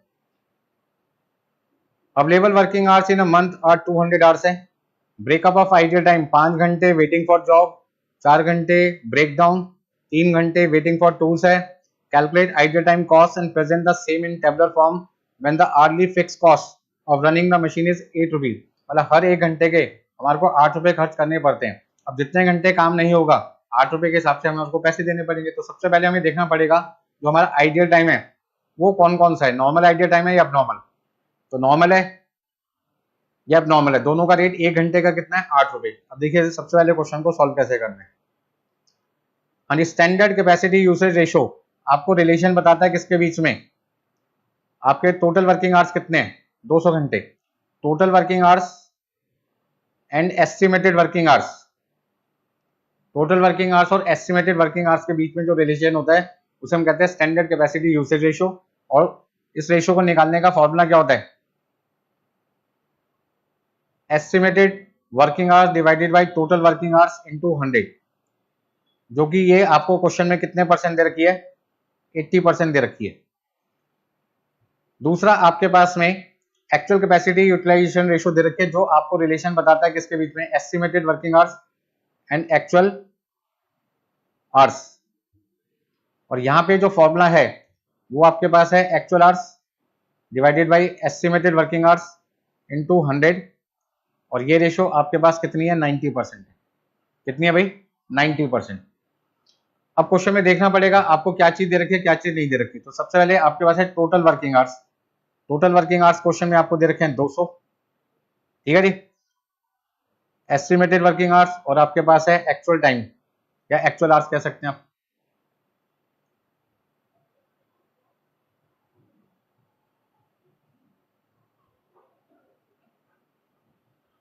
ठीक है जी। अब सबसे पहले ध्यान से समझिए, यदि मुझे क्वेश्चन में एस्टिमेटेड वर्किंग आवर्स निकालना है तो मैं कैसे निकालूंगा, फॉर्मूले को समझो। एस्टिमेटेड वर्किंग आवर्स निकालने के लिए मुझे क्या करना पड़ेगा, टोटल वर्किंग आवर्स को मल्टीप्लाई करना पड़ेगा स्टैंडर्ड कैपेसिटी यूसेज रेशो से। तो इसका मतलब 200 का 80%, 200 का 80% कितना आ जाएगा, 160 घंटे। 200 का 80% मेरे पास आ जाएगा 160 घंटे। यदि एक्चुअल टाइम टेकन निकालना है तो मैं यहाँ पे यूज कर सकता हूँ एक्चुअल कैपेसिटी यूटिलाइजेशन रेशो, और उसे निकालने के लिए फॉर्मूला क्या यूज होगा, एक्चुअल टाइम टेकन का estimated working hours into actual capacity utilisation ratio, जो आपके पास है 90%। मतलब कि 160 का 90% 144 घंटे, 160 का 90% आ जाएगा 144। इसका ना यहाँ पे जो वर्कर टाइम की वेस्टेज कर रहा है वो 2 बार कर रहा है। एक बार तो कर रहा है भाई यहाँ पे 40 घंटे, और एक बार जो वेस्टेज हो रही है यहाँ पर आपकी हो रही है 16 घंटे की। 40 घंटे को कहते हैं normal ideal time, normal ideal time, और ये आपके पास है एबनॉर्मल आइडियल टाइम। तो difference between total working hours और एस्टिमेटेड वर्किंग आवर्स, आपके पास आता है नॉर्मल आइडियल टाइम, और एस्टिमेटेड वर्किंग आवर्स और एक्चुअल टाइम टेकन के बीच में जो डिफरेंस आता है उसको कहते हैं एबनॉर्मल आइडियल टाइम। इसका ना 40 घंटे नॉर्मल आइडियल टाइम है, 16 घंटे आपका एबनॉर्मल है। उस 16 घंटे का ब्रेकअप समझ लेते हैं। अब ध्यान से समझिए, देखिए भाई कैपेसिटी यूसेज रेशो 80% है, तो एस्टिमेटेड वर्किंग आवर्स जो मैंने अभी आपको समझाया था वो आपके पास आ जाएगा कितना, 160 घंटे, ठीक है ना। तो 200 घंटे और 160 घंटे का जो डिफरेंस है वो आपके पास आ गया नॉर्मल आइडियल आवर्स 40 घंटे। कैपेसिटी यूटिलाइजेशन रेशो 90% है, 90% आपके पास आ जाएगा 144 घंटे, आपके पास 16 घंटे आ जाएगा एबनॉर्मल आइडियल टाइम, जिसमें वेटिंग फॉर जॉब किसका एग्जांपल है, abnormal ideal time. Break down of machine किसका एग्जांपल है, एबनॉर्मल आइडियल टाइम का। वेटिंग फॉर टूल्स किसका एग्जांपल है, वेटिंग फॉर टूल्स किसका एग्जांपल है, एबनॉर्मल आइडियल टाइम। टूल्स का वेट करने का मतलब क्या है कि हमारी फैक्ट्री के अंदर जब वर्कर काम करने लगा तो टूल्स की कमी पड़ गई, जिसकी वजह से वर्कर खाली रहा। तो उसका मतलब यदि टूल्स की कमी है तो इसका जिम्मेदार कौन है, मैनेजमेंट है, एम्प्लॉयर जिम्मेदार है। और एम्प्लॉयर की वजह से यदि वर्कर का टाइम खराब हो रहा है तो ऐसे टाइम को कहते हैं एबनॉर्मल आइडियल टाइम, क्योंकि ये अवॉइडेबल है, जिसको रोका जा सकता था। और ये बैलेंसिंग फिगर अदर्स, जिसके बारे में क्वेश्चन में बता नहीं रखा था, ठीक है ना। तो इस तरीके से हम ये कह सकते हैं 16 घंटे में से 5 घंटे, 4 घंटे और 3 घंटे इनका रीजन क्वेश्चन में बता रखा था। जो अदर फैक्टर्स हैं वो है, क्वेश्चन में पावर कट भी हो सकता है, ठीक है ना, वर्कर के बीच में फाइट भी हो सकती है, कोई भी रीजन हो सकता है जिसकी वजह से वर्कर खाली रहा, जो कि 4 घंटे है। तो हम ये कह सकते हैं कि 16 घंटे में 5 घंटे वेटिंग फॉर जॉब है, आइडल टाइम एबनॉर्मल, 4 घंटे एबनॉर्मल ब्रेकडाउन की वजह से होगा, 3 घंटे वेटिंग फॉर टूल्स और अदर कॉस्ट कितने हैं, 4 घंटे। अब आपको करना क्या है, 1 घंटे का जो पैसे है वो 8 रुपए है। तो हम ये कह सकते हैं क्वेश्चन में कि नॉर्मल आइडिया टाइम 40 घंटे है, 8 रुपए के हिसाब से होगा 320 रुपए। तो हम ये कह सकते हैं 320 रुपए की जो आइडिया टाइम कॉस्ट है वो नॉर्मल आइडिया टाइम कॉस्ट है। अब नॉर्मल 16 घंटे की है, 16 घंटे में 5 घंटे, 4 घंटे, 3 घंटे का रीजन बता रखा था और बाकी के 4 घंटे अदर कॉस्ट हो गए। 8 रुपए के हिसाब से 40 रुपए, 32 रुपए, 24 रुपए और 32 रुपए। आपकी टोटल आइडिया टाइम कॉस्ट कितनी आ जाएगी, 448। 448 रुपए में 320 रुपए नॉर्मल है, तो एबनॉर्मल कितनी हो गई, 128। 128 कैसे निकाला, हमने 16 घंटे को 8 से मल्टीप्लाई किया, 16 को 8 से मल्टीप्लाई किया, 128 रुपए आ गया इस तरीके से। चलिए, तो आपका क्वेश्चन नंबर 4 कंप्लीट होता है। नेक्स्ट आपके पास है computation of labour turnover rate. Labour turnover rate का मतलब होता है fluctuation of worker in a factory. मतलब वर्कर बिजनेस में आते हैं, ज्वाइनिंग करते हैं, कुछ समय काम करते हैं, जॉब छोड़ के चले जाते हैं, दूसरी ऑर्गेनाइजेशन को ज्वाइन कर लेते हैं।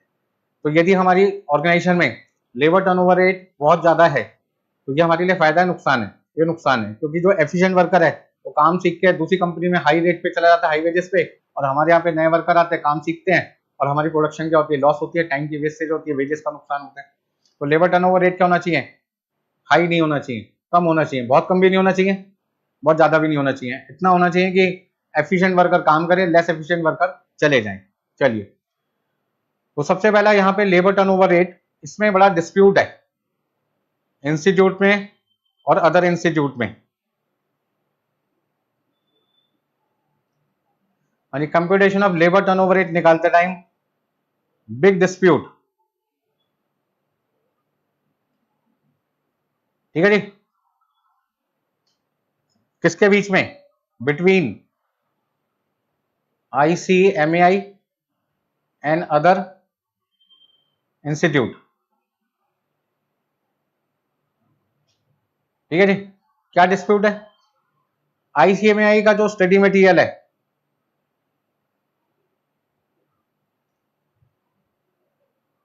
पेपर नंबर 8, उसमें इलिस्ट्रेशन 21 एंड इलिस्ट्रेशन 22 दोनों में आंसर उन्होंने क्या कर रखा है, अलग अलग कर रखा है। एक जगह उन्होंने आंसर में हाफ यूज कर रखा है और एक जगह आंसर में हाफ यूज नहीं कर रखा। जो अदर इंस्टीट्यूट है,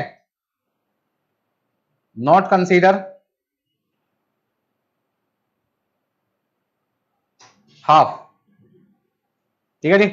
ICMAI कहता कंसीडर भी कर सकते हैं, नहीं भी कर सकते, डिस्प्यूट हो गया ना, consider half, not consider half. अभी कहां पे हाफ यूज होता है, कहां पे हाफ यूज नहीं होता, ये सारी चीजें अभी आगे के लेक्चर में आपको क्लियर होने वाला है जब हम लेबर टर्नओवर रेट निकालेंगे। बात समझ में आ रहा है। तो भैया जो भी स्टूडेंट इस लेक्चर को देखेगा वो प्लीज ध्यान से सारी चीजें सुने और समझे, रोने ना लगे कि सर आप क्या बोल रहे हो, स्टडी मैट में तो ऐसा दे रखा था। बट मैं तो आपको सारे पॉइंट समझाऊंगा और क्या सही पॉइंट है वो मैं आपको बताऊंगा। इंस्टीट्यूट अपने आंसर क्या देता है, आपको क्या टिक करके आना है, MCQ यदि आते हैं इस पर तो आपको क्या आंसर सेलेक्ट करना है, वो सारी चीजें मैं आपको समझाऊंगा, ठीक है जी। तो इंस्टीट्यूट ने हमें क्या कर रखा है, एक इलिस्ट्रेशन तो 21 है वो हाफ कंसीडर करके आंसर दे रखा है और जो इलिस्ट्रेशन नंबर 22 है वो बिना हाफ करे कंसीडर करके आंसर दे रखा है। इंस्टीट्यूट कहता है भाई दोनों आंसर दे दो, बच्चा आपस में रोता रहेगा, लड़ता रहेगा एग्जाम में, कौन सा करूं कौन सा ना करूं। बट मैं आपकी ये प्रॉब्लम सॉल्व कर सकता हूँ इस लेक्चर के थ्रू। जो बच्चा इस लेक्चर को बड़े ध्यान से सुनेगा, समझ लो आज उसकी किस्मत खुलने वाली है, ठीक है ना भाई। चलिए आगे देखते हैं।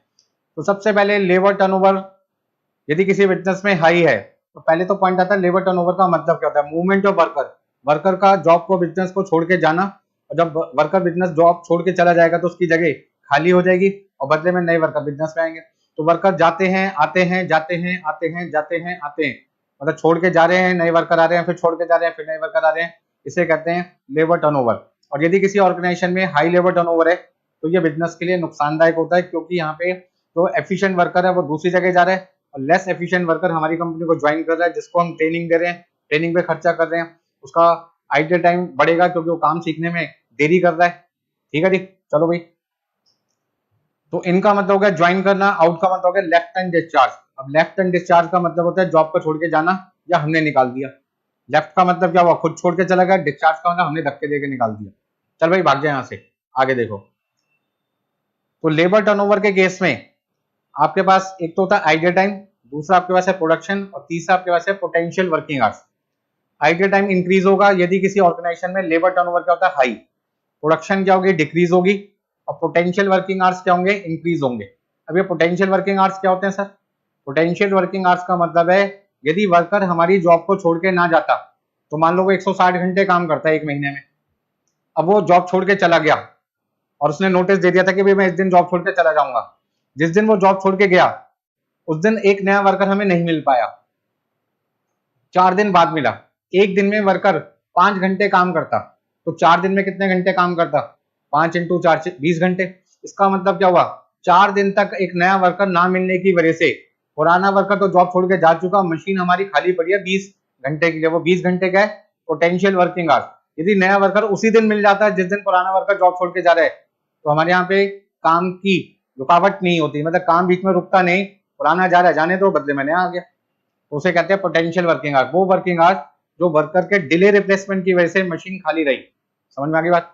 तो ये पोटेंशियल वर्किंग आवर्स में एक फायदा भी है कि उन 20 घंटे में वर्कर फैक्ट्री में नहीं था, उन 20 घंटे की हमने कोई लेबर कॉस्ट नहीं पे की होगी, लेकिन उस 20 घंटे में प्रोडक्शन नहीं हुआ, वर्कर के ना होने की वजह से प्रोडक्शन क्या हो गई, कम हो गई। तो पोटेंशियल वर्किंग आवर्स में नुकसान क्या है, प्रोडक्शन कम होगी। फायदा क्या है, लेबर कॉस्ट उस 20 घंटे की नहीं गई होगी जितनी देर वर्कर को आपने नहीं अपॉइंट किया टाइम से।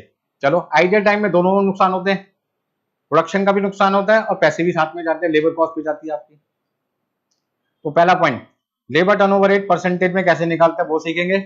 और दूसरा पॉइंट है loss of profit due to high labour turnover. एक ऑर्गेनाइजेशन में यदि लेबर टर्नओवर हाई है तो उससे प्रॉफिट जो हो सकता था जितना, उतना नहीं हो पाएगा, क्योंकि प्रोडक्शन कम होगी, सेल कम होगी, सेल कम होगी तो प्रॉफिट क्या होगा, ऑटोमेटिकली कम होगा। दूसरा, सिलेक्शन कॉस्ट बढ़ेगी, रिक्रूटमेंट कॉस्ट बढ़ेगी और इसकी वजह से आईटी टाइम कॉस्ट बढ़ेगी। कहीं ना कहीं क्या होगा, आपका खर्चा ज्यादा हो रहा होगा, प्रॉफिट आपका कम हो रहा होगा। तो लेबर टर्नओवर की वजह से कितना प्रॉफिट आपका जो हो सकता था नहीं हो पाया, उसे कहते हैं loss of profit due to high labour turnover. हाँ जी, क्या क्या कॉजेज होते हैं हाई लेबर टर्नओवर के? आपसे यदि थ्योरी में पूछे तो पर्सनल कॉस्ट, दूसरा आपके पास है अनअवॉइडेबल कॉजेज और तीसरा आपके पास क्या है, अवॉइडेबल कॉजेज। ये 3 कॉजेज होते हैं। यदि एमसीक्यू में आपसे पूछे तो ऑल ऑफ दी अबव का ऑप्शन दे रखा है, तो वो आपको टिक करना पड़ेगा। देखिए भाई, सबसे पहले लेबर टर्नओवर रेट यदि एग्जाम में आपसे पूछा जाए तो पहला आपके पास है सेपरेशन मेथड। सेपरेशन मेथड क्या बताता है, कितने परसेंट वर्कर आपके यहाँ से जॉब छोड़कर जा चुके हैं, चाहे आप निकाल रहे हैं उन्हें या वो खुद छोड़ के जा रहे हैं। तो number of worker left and discharge, suppose करते हैं जो लेफ्ट है वो 40 वर्कर है और डिस्चार्ज कितना 10, तो टोटल आपके यहाँ से 50 वर्कर चले गए। एवरेज नंबर ऑफ वर्कर मान लो 1000 है, तो 40 worker plus 10 worker, for example 50 worker चले गए 1000 में से, आपका आंसर कितना आ जाएगा, 5%। Number of worker replace against vacancy, अब जो वर्कर जॉब छोड़ के चले गए, जगह खाली हो गई उन वर्कर की, उसमें से मान लीजिए हमने नए 30 वर्कर को अपॉइंट कर लिया। Number of worker replace against vacancy, जो जगह खाली पड़ी है उसके बदले में हमें अभी तक 30 लोग मिल गए,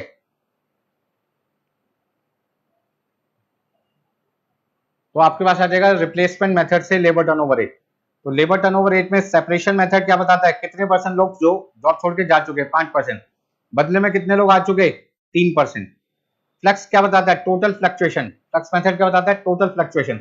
अब टोटल फ्लक्चुएशन हम 2 तरीके से निकालते हैं, एक जिसमें हम जितने वर्कर रिप्लेस हुए वो और जितने वर्कर लेफ्ट एंड डिस्चार्ज है वो लेके चल रहे हैं। मतलब कि आपके पास में 50 वर्कर और 30 वर्कर, 80 वर्कर, 1000 में कितना हुआ, 8%। तो यहां पे मैंने क्या लिखा, आप ध्यान से समझो, यहीं पे तो समझना है सब कुछ भाई। Excluding new workers recruited due to expansion of business. Expansion of business का मतलब क्या होता है, एक्सपेंशन ऑफ बिजनेस का मतलब है कि आपकी एक ब्रांच आपने नई ओपन कर दी और वहां पर आपने नई 100 मशीन लगा दी।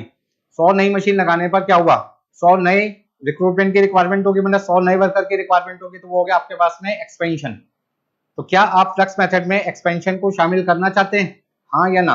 आप कहते हो नहीं, दैट इज एक्सक्लूडिंग, और आप कहते हो हाँ शामिल करना चाहता हूं, तो उस केस में क्या होगा?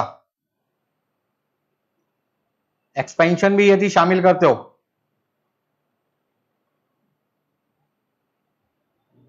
तो आपका आंसर कितना हो जाएगा? 18%। ठीक है जी। अब ये आंसर जो मैंने लिखा है वो 8% और 18% लिखा है। आप कहते हैं सर ये हाफ का कॉन्सेप्ट होता है यहां पर, वो बात तो आपने अभी डिस्कस की नहीं, तो ध्यान से समझिए। इंस्टीट्यूट क्या कहता है? हाफ कंसीडर भी कर सकते हैं, नहीं भी कंसीडर कर सकते। कहां पर? ये जो बिग डिस्प्यूट है वो कहां पे आता है? फ्लक्स मेथड में। भैया बार बार समझा रहा हूं, बड़े ध्यान से सुनना, बाद में परेशान हो गए कि सर क्या करना है क्या नहीं करना है एग्जाम में, हमें क्या करना है, वही मैं आपको सिखा रहा हूं। ठीक है जी। तो यदि मैं हाफ को कंसीडर नहीं करता, आपको कंसीडर नहीं करता, तो मेरा आंसर 8% और कितना आ जाएगा? 18%। अब इंस्टीट्यूट कहता नहीं जी, हम तो यहाँ पे एवरेज करेंगे, एवरेज करेंगे, जो जा रहे हैं और जो आ रहे हैं उनका एवरेज करेंगे, जा रहे हैं 5%, आ रहे हैं 3%, उनका एवरेज करेंगे, एवरेज करेंगे, टोटल फ्लक्चुएशन का एवरेज करेंगे। तो ये आंसर 8% की जगह कितना हो जाएगा भाई? 4% हो जाएगा। और ये आंसर 18% की जगह कितना हो जाएगा? 9% हो जाएगा। बात समझ में आ रही है?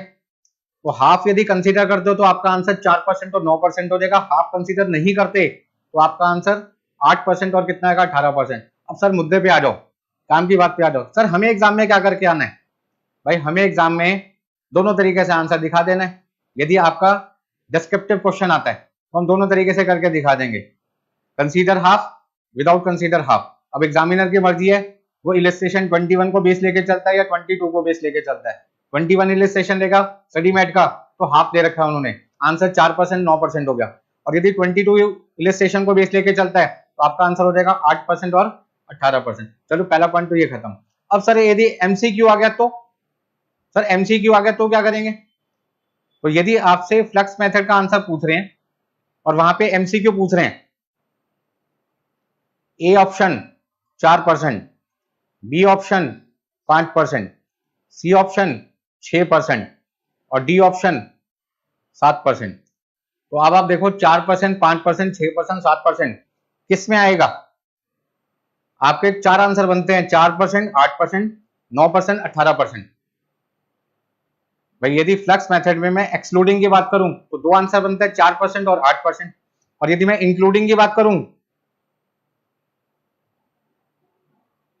तो आंसर बनता है 9% और 18%। इसका ना आपके पास तो मैक्सिमम बेटे चार ऑप्शन हो रहे हैं, 4%, 8%, 9%, 18%। अब मेरे पास जो ए बी सी डी चार ऑप्शन दे रखी है उनमें तो 4% दे रखा है, और मेरे पास चॉइस कितनी है? 4 और कितनी? 8 और कितनी? 9 और कितनी? 18। तो मेरा इस समय राइट आंसर क्या है? 4%। अच्छा मान लो सर एग्जाम के अंदर 4% की जगह 8% लिखा होता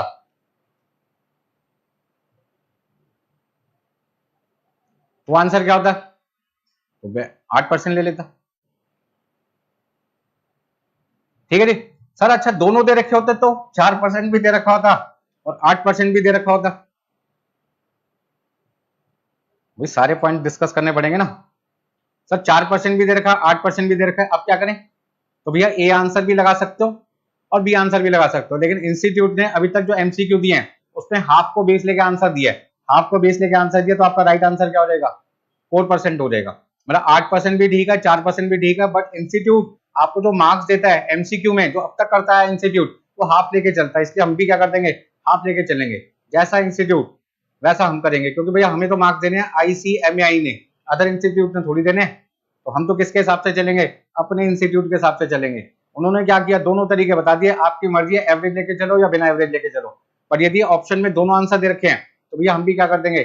कोई एक सेलेक्ट करेंगे, 4% लेके चल देंगे। चलिए ठीक है, बहुत बढ़िया। हाँ जी, कोई दिक्कत है इसमें? आगे चलो जी, क्वेश्चन नंबर 6 पे आ जाते हैं। From the following data given by the personal department calculate labour turnover rate, separation method, replacement method और flux method. Worker at the beginning है 900 और वर्कर एट द एंड कितना है? 1100। इसका ना एवरेज वर्कर कितना है? एवरेज वर्कर आपके पास आ जाएगा 900 plus 1100, divide by 2 equal to 1000 worker. 10 worker left है, 40 वर्कर डिस्चार्ज है। टोटल वर्कर आपके पास से कितने चले गए? हाँ जी, 50 वर्कर आपके यहाँ से सेपरेट हो गए। नंबर ऑफ वर्कर सेपरेटेड हो गए 50 एंड 150 वर्कर्स वर रिक्रूटेड। अब टोटल वर्कर आपके पास 150 आ गए। 150 वर्कर आपका टोटल आ गए। ऑफ दी, जिसमें से 25 worker recruited in the vacancies of those living. 150 worker में 25 वर्कर अगेंस्ट वैकेंसी आए हैं, तो बाकी 125 कौन से हैं? एक्सपेंशन। किसकी वजह से? एक्सपेंशन। तो हम ये कह सकते हैं टोटल वर्कर हमारे वहां से चले गए 50, टोटल नए वर्कर हमारे पास हैं 150, जिसमें से 25 वर्कर अगेंस्ट वैकेंसी है, दैट इज रिप्लेसमेंट, और बाकी 125 कौन से हैं? New worker due to expansion. तो 3 वर्कर हो गए कैटेगरी में। Number of worker separated 50, number of worker replace against vacancy 25, number of new worker appointed due to expansion 125। चलो आगे। ओपनिंग वर्कर है 900, क्लोजिंग वर्कर है 1100, एवरेज आ गया 1000 वर्कर, ये मैं आपको समझा चुका था। Number of worker left and discharge कितने हैं? 50। 150 वर्कर में रिप्लेस कितने हैं? 25। एक्सपेंशन कितने हैं? 125। ये सारी चीजें मैं आपको समझा चुका हूं। अब आंसर कैसे निकालना है?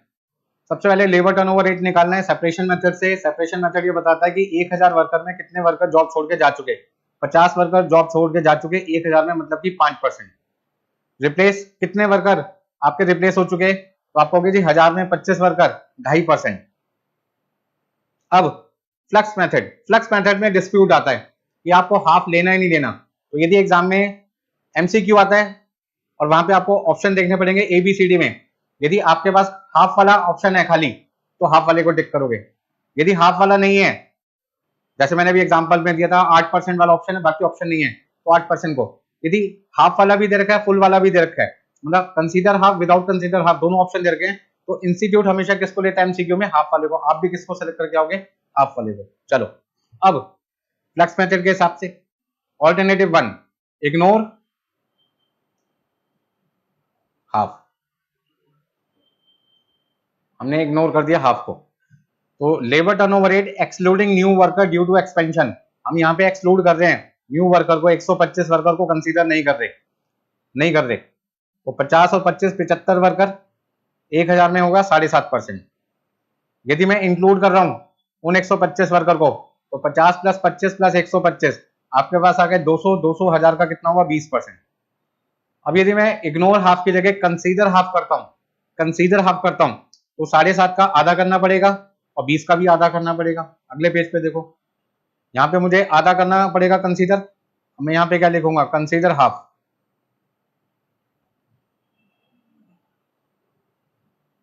देखो एग्जाम में आपके नंबर ना कटें, मैंने आपको कहा दोनों तरीके से करके आ जाना फ्लक्स मेथड में, दिमाग नहीं खराब करना अपना। इलिस्ट्रेशन 21 कहता है हाफ कंसीडर करो, 22 कहता है इग्नोर करो। इंस्टीट्यूट बड़ा चालू है, दोनों आंसर लिख दिए।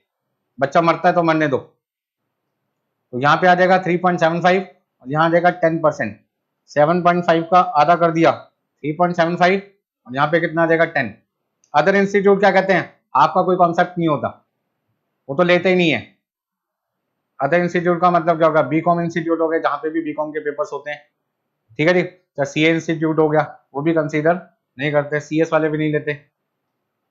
बट हमारा इंस्टीट्यूट जो है वो अलग अलग एजम्पशन पे लेके चलता है। अब जैसा इंस्टीट्यूट बोलेगा भैया हमें तो वैसे ही करना पड़ेगा, मार्क्स तो हमारे इंस्टीट्यूट आईसीएमआई ने देना है। हम तो उनको हाथ जोड़ते हैं कि भैया जो आप कह रहे हो बिल्कुल सही बोल रहे हो, ठीक है भैया। चलिए भाई आगे। हाँ जी, कोई दिक्कत?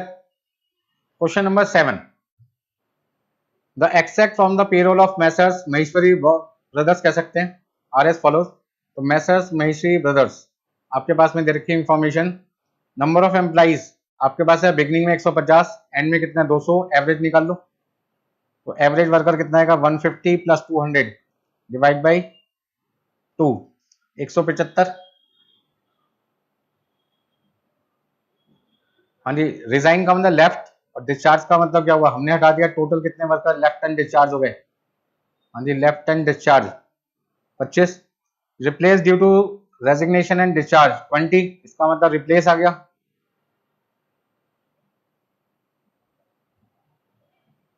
Calculate labour turnover rate for the factory by different method. अब आपको लेबर टर्नओवर रेट निकालना है, तो यहाँ पे पहला रेट क्या आएगा? Separation rate. दूसरा आपका किसके हिसाब से आएगा, रिप्लेसमेंट, और तीसरा आ जाएगा फ्लेक्स। तो पहला आंसर सेपरेशन मेथड के हिसाब से 25 वर्कर लोग आपके यहाँ से जा चुके हैं, 20 + 5 25, और एवरेज कितना आपका, एवरेज कितना आपके पास में 175। तो 25 को 175 से डिवाइड किया, 100 से मल्टीप्लाई किया, आपका आंसर आ गया 14.2857, मतलब 14.29। रिप्लेस में कितने वर्कर रिप्लेस हुए, 20, 20 को डिवाइड किया 175 से, मल्टीप्लाई किया 100 से, आपका आंसर आ गया 11.43%। अब दो ऑप्शन है, कंसीडर हाफ और इग्नोर हाफ। यहां पे हम कंसीडर हाफ कर रहे हैं,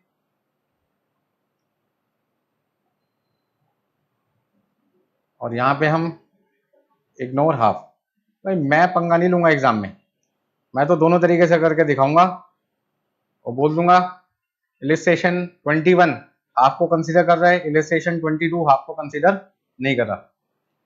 ठीक है जी, हम काय को चक्कर में पड़े यार, जिसने पेपर चेक करना है उसकी मर्जी, वो किसको सही मान के चल रहा है किसको गलत मान के चल रहा है, क्या सोच के चल रहा है, वो उसकी मर्जी। हम तो दोनों तरीके से करके दिखाएंगे। तो हाफ के केस में आपका आंसर आ जाएगा 12.86%, और वैसे आपका आ जाएगा 25.71%। हाँ भी कोई दिक्कत इसमें किसी को? हाँ जी, question number 8, the management of Sunshine Limited wants to have an idea of the profit lost of forgone as the result of labour turnover last year. एक कंपनी है जिनको लगता है कि भाई पिछले साल लेबर टर्नओवर होने की वजह से कुछ ना कुछ प्रॉफिट का नुकसान हमें हुआ है, वो जानना चाहते हैं कितना हुआ। लास्ट ईयर की सेल है 66 लाख रुपए, पीवी रेशो 20% है, मतलब आप उससे कंट्रीब्यूशन निकाल सकते हो। तो 66 लाख का 20%, 66 लाख का 20% आपके पास कितना आ जाएगा कंट्रीब्यूशन, 13,20,000 रुपए। तो total number of actual hours 3,45,000 घंटे, as a result of delay by personal department in filling vacancy due to labour turnover 75,000 potential productive hours were loss. मतलब वर्कर का रिप्लेसमेंट डिले होने की वजह से हमारी जो मशीन फैक्ट्री में खाली रही वो 75,000 घंटे रही, 75,000 घंटे हमारी फैक्ट्री में काम नहीं हुआ। तो ये पोटेंशियल आवर्स है। इसमें एक फायदा है, 75,000 घंटे की लेबर कॉस्ट नहीं देनी पड़ेगी, लेकिन नुकसान क्या है, उन 75,000 घंटे में मशीन खाली रही जिसकी वजह से प्रोडक्शन नहीं हो पाया। एक्चुअल डायरेक्ट लेबर आवर्स जो कि 3,45,000 घंटे है, उसमें 30,000 hours attributable to training new recruits, out of which half of the hours were unproductive. मतलब 3,45,000 घंटे के जो वर्कर को हमने पैसे दिए हैं उसमें 30,000 घंटे भी इंक्लूड है, मतलब इन 30,000 घंटे के भी पैसे दिए गए हैं, और उसमें से आधा 15,000 घंटे वर्कर का आइडियल टाइम हो गया, वर्कर ने काम नहीं किया, क्योंकि हम वर्कर को क्या दे रहे थे, ट्रेनिंग दे रहे थे। अब जब ट्रेनिंग देंगे तो भैया जब वर्कर को समझाएंगे काम, उस समय वो समझ रहा है, काम थोड़ी कर रहा है, आइडियल टाइम हो गया। The cost incurred consequence on labour turnover reveal on analysis the following. आपके पास में settlement cost, recruitment cost, selection cost, training cost, ये सारे खर्चे जोड़ो कितने आते हैं, यानी 27,420, 18,725, 12,750 और 16,105, 75,000 रुपए आपकी कॉस्ट आ रही है लेबर टर्नओवर की वजह से। Assuming that the potential production loss due to labor turnover could have been sold at prevailing price, ascertain the profit foregone or loss last year on account of labor turnover। मतलब potential working hours जो lost हो गए हैं, कितने घंटे, 75,000 घंटे। यदि loss ना हुए होते तो इन 75,000 घंटों में वर्कर काम करता, 75,000 घंटे यदि नुकसान ना हुए होते तो इन 75,000 घंटों में वर्कर काम करता तो प्रॉफिट होता, लेकिन काम हो नहीं पाया डिले रिप्लेसमेंट की वजह से। तो मैनेजमेंट जानना चाहती है कि इन 75,000 घंटों में जो प्रॉफिट कमाया जा सकता था वो कितना है जो नहीं हो पाया। एग्जाम में जाते हो, एक क्वेश्चन आपको आता था, 10 मिनट लग रहे थे, बट एग्जाम का टाइम पूरा हो गया, 10 मिनट मिल नहीं पाए। यदि वो 10 मिनट आपको और मिल जाते तो आप वो क्वेश्चन भी ठीक कर लेते और वो ठीक होने पे 5 नंबर मिल सकते थे। कब 5 नंबर मिल सकते थे, यदि 10 मिनट आपको और मिल जाते तो। नहीं मिले ना, कितना प्रॉफिट होता, जो हो नहीं पाया दैट इज लॉस। हो सकता था, हो नहीं पाया, लॉस हो गया ना। ये तो आपको बताना भाई कितना लॉस हुआ। तो आपको इस क्वेश्चन में सबसे पहले क्या करना है, क्वेश्चन का पहला वर्किंग नोट है एक्चुअल प्रोडक्टिव आवर्स, जिसमें वर्कर ने काम किया 3,45,000 घंटे, और उसमें से 30,000 घंटे हम उसको ट्रेनिंग देने में लगा रहे हैं, और उस 30,000 घंटे में आधा टाइम अनप्रोडक्टिव है। इसका मतलब 3,45,000 घंटों में 3,45,000 घंटों में 15,000 घंटे, 3,45,000 घंटों में 15,000 घंटे आपका अनप्रोडक्टिव टाइम है। तो वर्कर का प्रोडक्टिव टाइम कितना होगा, 3,30,000 घंटे, 3,30,000 घंटे। एक घंटे की सेल कितनी है, पिछले साल हमने 66 लाख रुपए की सेल की थी, पिछले साल हमने 66 लाख रुपए की सेल की थी, कितने घंटे काम करके? 3,30,000 घंटे काम करके। तो 1 घंटे की सेल कितनी आ गई? 20 रुपए। यदि 1 घंटे की सेल 20 रुपए है, ठीक है जी, तो 75,000 घंटों की सेल कितनी होगी? 75,000 घंटों की सेल कितनी होगी? 15 लाख रुपए की सेल होगी। 15 लाख रुपए में कंट्रीब्यूशन कितना होगा? 20%, 3 लाख रुपए। इसका ना 3 लाख रुपए मैं कमा सकता था यदि 75,000 घंटे हमारे वर्कर के खराब ना होते। 75,000 घंटे यदि पिछले साल हमारे यहाँ वर्कर के खराब ना होते, मशीन खाली ना रहती, प्रोडक्शन होता, तो उस केस में मैं 3 लाख रुपए का कंट्रीब्यूशन कमा सकता था। नहीं कमा पाया, इसका ना 3 लाख रुपए का जो मेरा प्रॉफिट हो सकता था वो नहीं हो पाया। तो लॉस ऑफ प्रॉफिट कितना हो गया? 3 लाख। तो ये हो गया। और जो मेरी कॉस्ट आ रही है, जो मेरी कॉस्ट आ रही है 75,000 रुपये, तो इसका मतलब मेरे को दो नुकसान हुए हाई लेबर टर्नओवर की वजह से। पहला, 75,000 घंटों में 3 लाख रुपए का कंट्रीब्यूशन जो कमा सकता था वो नहीं कमा पाया। दूसरा, selection cost, recruitment cost, settlement cost, training cost 75,000 रुपए की और इनकर करनी पड़ गई। तो मुझे तो नुकसान कितना हुआ? 3,75,000 का। तो ये मेरा आंसर है। हाँ जी, लॉस ऑफ कंट्रीब्यूशन कितना आपका? 3 लाख रुपए। सेटलमेंट कॉस्ट कितनी है? 75,000। और टोटल आपके पास आ जाएगा 3,75,000। कोई दिक्कत है इसमें किसी को? आगे चलते हैं। एमसीक्यू। हाँ जी, लेबर कॉस्ट के सारे प्रैक्टिकल पॉइंट्स आपके लगभग खत्म हो गए हैं। अब एमसीक्यू शुरू करते हैं। देखिए भाई, सबसे पहले in addition to is wages, total wages आपको बताना है रोवन प्लान के हिसाब से। तो रोवन प्लान के हिसाब से वर्कर को कितने पैसे मिलेंगे? 150 घंटे का काम उसने 120 घंटे में कर दिया, इसका ना टाइम सेव हो गया 30 घंटे। तो सबसे पहले उसकी वेजेस कितनी बनी? 120 घंटे की 10 रुपए के हिसाब से, तो बेसिक वेजेस हो गई। टाइम सेव कितना है? 30 इंटू 10 इंटू 120 अपॉन 150 प्लस 8 घंटे के उसको 30 रुपए का डीए मिलता है। तो 30 रुपए का डीए मिलता है 8 घंटे का। 120 घंटे का कितना मिलेगा? क्योंकि उसने तो 120 घंटे काम किया। तो फटाफट से जोड़ते हैं, 1200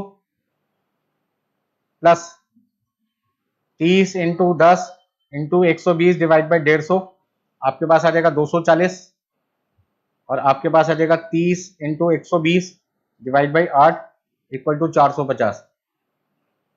हाँ जी, 1200 प्लस 240 प्लस 450 मिला के आपके पास आ जाएगा 1890। तो 1890 में ये आपका बेसिक वेजेस है, ये आपका बोनस है, और ये आपका डीए, और ये आपकी टोटल अर्निंग या टोटल वेजेस कह सकते हैं 1890। तो आपका आंसर आ जाएगा ए 1890। हाँ जी, क्वेश्चन नंबर देखिए second. In a certain week the time allowed to a worker for job X 48 घंटे, ही टुक 30 आवर्स। 48 घंटे का काम 30 घंटे में किया, इसका ना टाइम सेव हो गया 18 घंटे। If the hourly effective rate of earning of worker under Rowan plan 55 रुपए, नॉर्मल रेट आपको निकालना है। अब इफेक्टिव वेजेस कैसे निकालते हैं भाई? इफेक्टिव आर्ली रेट कैसे निकालते हैं? टोटल वेजेस को, हाँ जी, एक्चुअल टाइम टेकन से क्या कर दो? डिवाइड कर दो, वर्कर ने जितने घंटे काम किए।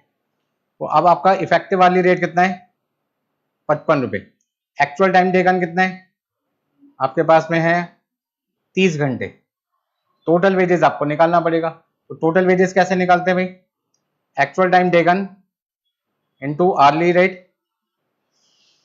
ठीक है जी। आपके पास है time save into hourly rate into actual time taken upon standard time allowed, Rowan plan के हिसाब से। कौन सा प्लान है क्वेश्चन में? Rowan plan. अब एक्चुअल टाइम टेकन कितना है आपके पास क्वेश्चन में? 30 घंटे। आर्ली रेट आपको पता नहीं है तो हमने एक्स मान लिया। टाइम सेव कितना आपके पास में? 18 घंटे इंटू एक्स, और 30 बटे कितना आ जाएगा? 48। हाँ जी, 30x सॉल्व करो, कितना आएगा? 18 इंटू 30 डिवाइड बाई 48। हाँ जी, 18 को मल्टीप्लाई किया 30 से, डिवाइड किया 48 से, तो आपके पास कितना आ जाएगा? 11.25x। दोनों को जोड़ दो, कितना आएगा? 41.25x। तो टोटल वेजेस आ गए 41.25x। यदि मुझे x की वैल्यू निकालनी है तो 55 को 30 से मल्टीप्लाई करूंगा और 41.25 से डिवाइड करूंगा। हाँ जी, 55 को 30 से मल्टीप्लाई किया, 41.25 से डिवाइड किया, अपने पास रेट आ जाएगा 40 रुपए। इसका ना 1 घंटे का जो नॉर्मल रेट है, normal rate per our. Sir ये नॉर्मल रेट पर आवर और इफेक्टिव अर्ली रेट में क्या डिफरेंस होता है? नॉर्मल रेट पर आवर का मतलब है वर्कर को 1 घंटे के नॉर्मली कितने पैसे मिलते हैं? 40 रुपए। और इफेक्टिव अर्ली का मतलब है 1 घंटे की टोटल कमाई कितनी है? टोटल कमाई 1 घंटे की कितनी है उसको इफेक्टिव अर्ली रेट कहते हैं। और 1 घंटे की सिर्फ बेसिक वेजेस कितनी है, बिना कोई बोनस, बिना कोई ओवर टाइम, किसी भी चीज को जोड़े बिना 1 घंटे के आमतौर पे कितने पैसे मिलते हैं उसको कहते हैं नॉर्मल रेट पर आवर। चलिए, तो आपका आंसर हो गया 40 रुपए, ए आंसर। कोई दिक्कत है इसमें किसी को? नहीं। आगे चलें भाई फटाफट से, देखो तीसरा answer. In a workshop the normal working hours is 8 hours of which 450 is paid as wages. Calculation of wages payable is made on piece rate basis that 30 pieces will be produced per hour. मतलब 1 घंटे में worker कितनी unit बनाता है वो आपको बता रखा है। When a worker produces below standard 90% of piece rate is paid. When he produces above 110% उसको मिलेगा। On a particular day a worker produces 260 pieces in allotted time of 8 hours. मतलब 8 hours में बनाना कितना था? 30 यूनिट के हिसाब से 240, तो बनाया कितना उसने? 260। ध्यान से समझो, स्टैंडर्ड प्रोडक्शन कितनी है? स्टैंडर्ड आउटपुट कितना बनाना था? 1 घंटे में 30 यूनिट बनानी थी, 8 घंटे में उसको बनानी थी 240 यूनिट। बनाना था 240 यूनिट और उसने बनाया कितना भाई? एक्चुअल आउटपुट कितना है? 260 यूनिट। इसका मतलब वर्कर ने प्रोडक्शन ज्यादा किया, तो ऐसे में जो उसका रेट लगेगा वो 110% लगेगा। कितना लगेगा? 110%। आपको यहाँ पे बताना क्या है उसकी अर्निंग कितनी है। तो 8 घंटे के 450 रुपए मिलते थे।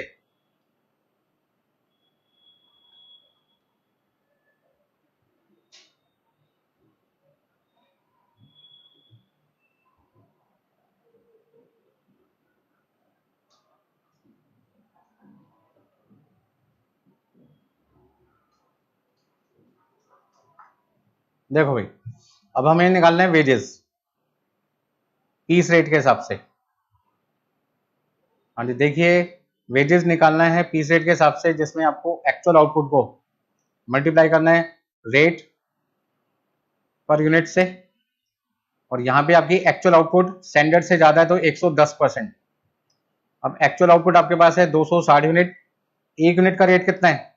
450 रुपए मिलते हैं वर्कर को 8 घंटे के, और 1 घंटे में 30 यूनिट बनती है, तो 8 घंटे में 240 यूनिट इंटू 110%। तो 260 यूनिट, एक यूनिट का रेट आता है 450 डिवाइड बाई 240, मतलब कि 1.875 इंटू 110%। तो इंटू 1.1 कर दिया आपने, इंटू 260 कर दिया आपने, तो आपके पास आ जाएगा 536 रुपये 25 पैसे। 536 रुपये 25 पैसे आपका आंसर आ जाएगा डी। हाँ जी, कोई दिक्कत है इसमें किसी को? बोलो भाई। देखो थोड़ी सी मेहनत तो करनी पड़ेगी। आगे question number 4। A worker has a time rate 15 रुपए per hour. He had taken 48 hours to finish a job. जबकि स्टैंडर्ड टाइम कितना उसका? 60 घंटे। उसका ना 60 घंटे वाला काम उसने 48 घंटे में किया, 12 घंटे उसने टाइम सेव किया। टोटल वेजेस बतानी है रो 1 प्लान के हिसाब से। तो आंसर नंबर 4 में टोटल वेजेस निकालने के लिए एक्चुअल टाइम टेकन 48 घंटे, 1 घंटे का रेट है 15 रुपए, टाइम सेव है 12 घंटे, 48/60। फॉर्मूला आपको ध्यान रखना पड़ेगा, फॉर्मूला आपको पता ही है।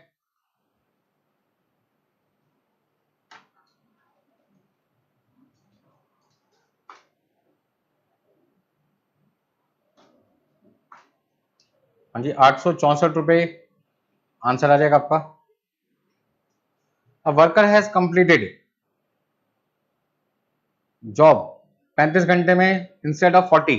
40 घंटे का काम 35 घंटे में किया। The earning under Rowan 1 plan of the worker will be if the wage rate per hour is 36। मतलब यहाँ पे आपको 1 घंटे का इफेक्टिव रेट बताना है। तो इफेक्टिव अर्ली रेट बताना है, उसके लिए आपको क्या करना पड़ेगा? टोटल वेजेस को एक्चुअल टाइम टेकन से डिवाइड करना पड़ेगा। टोटल वेजेस निकाल दो भाई, कितना आएगा? तो 35 घंटे का 36 रुपए के हिसाब से रेट है, टाइम से 5 घंटे है, हाँ जी, 35 into 36 1260, 5 into 36 into 35 divide by 40,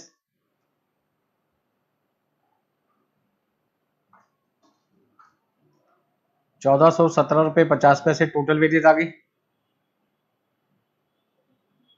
35 घंटे की, तो 1 घंटे की कितनी हो गई? 40 रुपये 50 पैसे। हाँ जी, अर्निंग अंडर रोवन प्लान, तो वर्कर की अर्निंग कितनी है? अर्निंग आपके पास आ जाएगी 1417 रुपये 50 पैसे।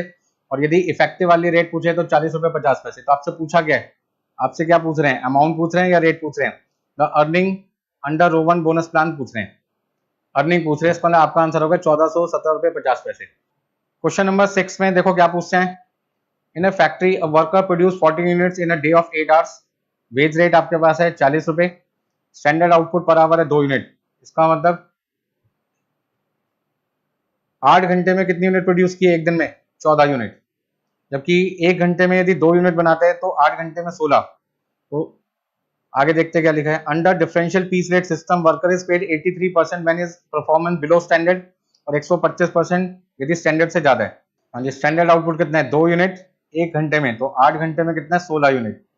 बनाना था 16 यूनिट और वर्कर ने बनाया कितना है? 14 यूनिट। इसका मतलब वर्कर ने प्रोडक्शन स्टैंडर्ड से कम किए, ऐसे में उसकी अर्निंग जो भी होगी उसका उसको 83% मिलेगा। तो यहाँ पे उसकी लेबर कॉस्ट कितनी आएगी, मतलब वर्कर की वेजेस कितनी बनेगी? उसने 14 यूनिट बनाई है, 1 यूनिट के कितने मिलेंगे उसको? पता लगाओ। हाँ जी, वेजेस रेट पर आवर 40 रुपए। यदि 1 घंटे के 40 रुपए मिलते हैं और 1 घंटे में 2 यूनिट बनती है, तो 1 यूनिट कितने की बनेगी? 20 रुपए की, इंटू 83%। क्योंकि वर्कर ने प्रोडक्शन कम किया, करना था 16 यूनिट, किया कितना उसने? 14 यूनिट। तो 14 को मल्टीप्लाई किया 40 से, डिवाइड किया 2 से, मल्टीप्लाई किया 83% से, आपका आंसर आ जाएगा 232 रुपए 40 पैसे। B answer. यानी 40 को 2 से क्यों डिवाइड किया हमने? क्योंकि हमें लेबर रेट पर यूनिट निकालना है। लेबर रेट पर यूनिट निकालना है, पीस रेट के हिसाब से काम चल रहा है। और यदि पीस रेट के हिसाब से चलेगा तो आपका आंसर क्या होगा? लेबर कॉस्ट निकालने का फॉर्मूला क्या होगा? Actual output into labour rate per unit into 83%। क्योंकि यहाँ पे आपकी जो परफॉर्मेंस है वो स्टैंडर्ड से कम है, यदि ज्यादा होती तो उस केस में 125% कर दे। चलो भाई आगे। 7 question. The number of employees eight the beginning 380 है, एंड में कितना है? 420। एवरेज कितना आ गया? हाँ जी, एवरेज वर्कर कितना आएगा आपके पास? सबसे पहले 380 प्लस 420 डिवाइड बाई 2, आपके पास आ गया 400। 18 एम्प्लॉइज रिजाइन, 6 आपका टर्मिनेट हो गया, मतलब लेफ्ट एंड डिस्चार्ज कितना हो गया? रिप्लेस कितना हो गया? Number of worker left and discharge 18 plus 6 24। Replace कितना हुआ?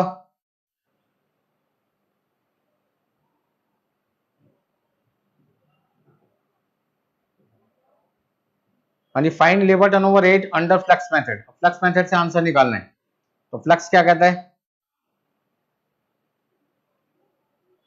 हाँ जी, फ्लेक्स मेथड से हमें निकालना है लेबर टर्नओवर रेट। अब आपका दो ऑप्शन है, हाफ को कंसीडर करें या ना करें। ठीक है ना भाई? तो यदि मैं हाफ को कंसीडर करता हूं तो 1/2 into 24 plus 16 divide by average worker. देखो कितना आंसर आता है। 24 plus 16 40 divide by 400 into 100 divide by 2, आपका आंसर आता है 5%। ठीक है जी। और बिना हाफ का, हाफ यदि कंसीडर ना करें तो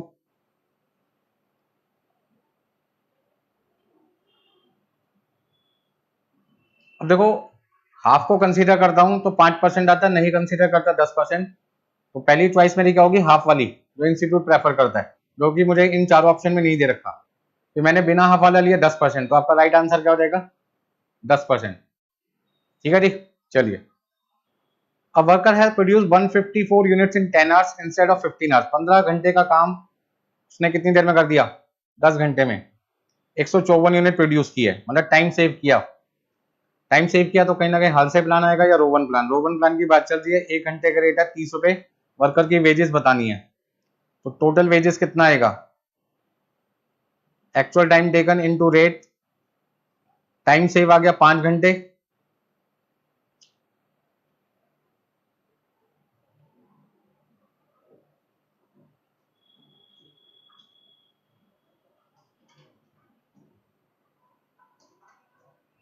हाँ जी 400 रुपए आपके पास आ गए टोटल वेजेस।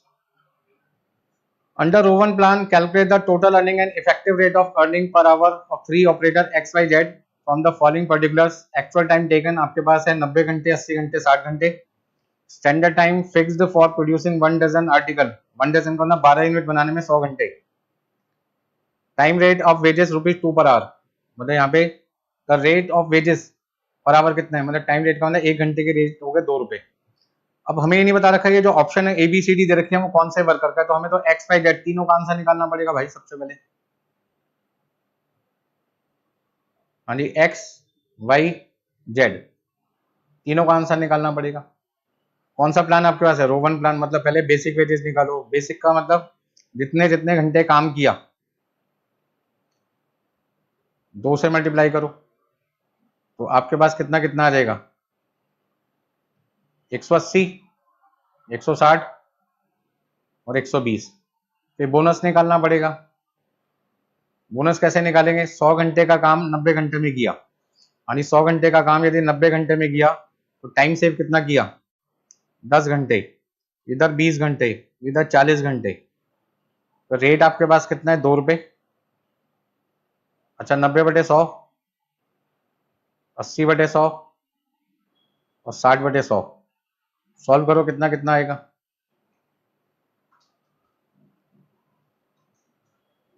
18,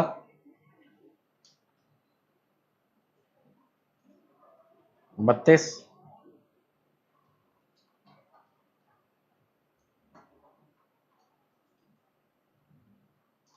48।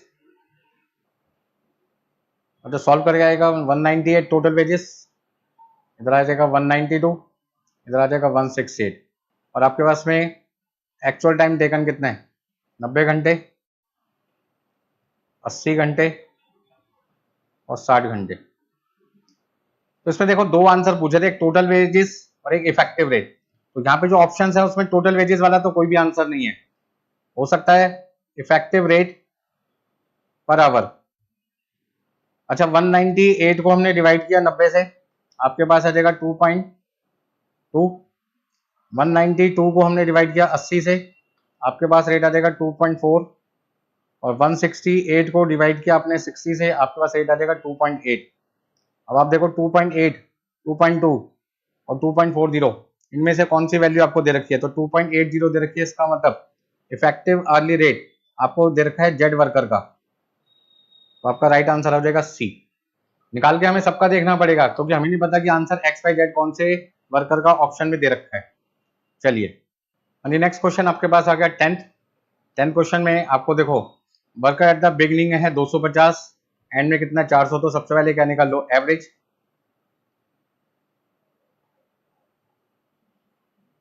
हाँ जी एवरेज वर्कर आ जाएगा 250 प्लस 400, और आपने 2 से डिवाइड कर दिया, तो 650 को 2 से डिवाइड करेंगे कितना आ जाएगा, 325। हाँ जी रिजाइन एंड डिस्चार्ज, मतलब लेफ्ट एंड डिस्चार्ज टोटल कितने हो गए, 50, और रिप्लेस कितने हो गए, 40। लेबर टर्नओवर रेट निकालना है सेपरेशन मेथड से और रिप्लेसमेंट मेथड। तो labour turnover rate separation method, separation में 50 डिवाइड बाय 325 इंटू 100, और labour turnover rate replacement method से देखना पड़ेगा कि ऑप्शन में किसका आंसर दे रखा है।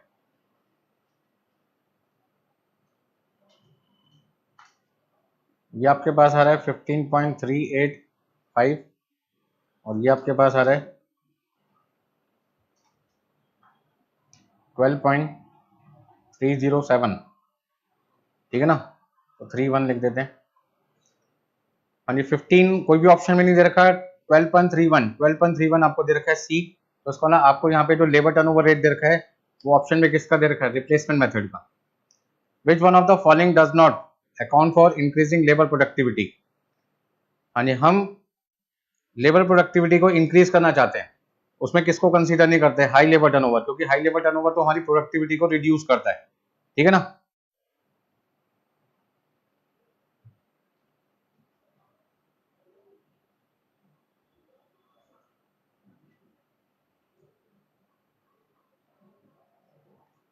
स्टैंडर्ड टाइम अलाउड है 3 मिनट, नॉर्मल टाइम आपके पास है रेट 30 रुपए per hour, Taylor differential piece rate 80%, 120% for below and above. यदि बिलो काम करोगे तो 80% मिलेगा, अबव काम करोगे तो 120% मिलेगा।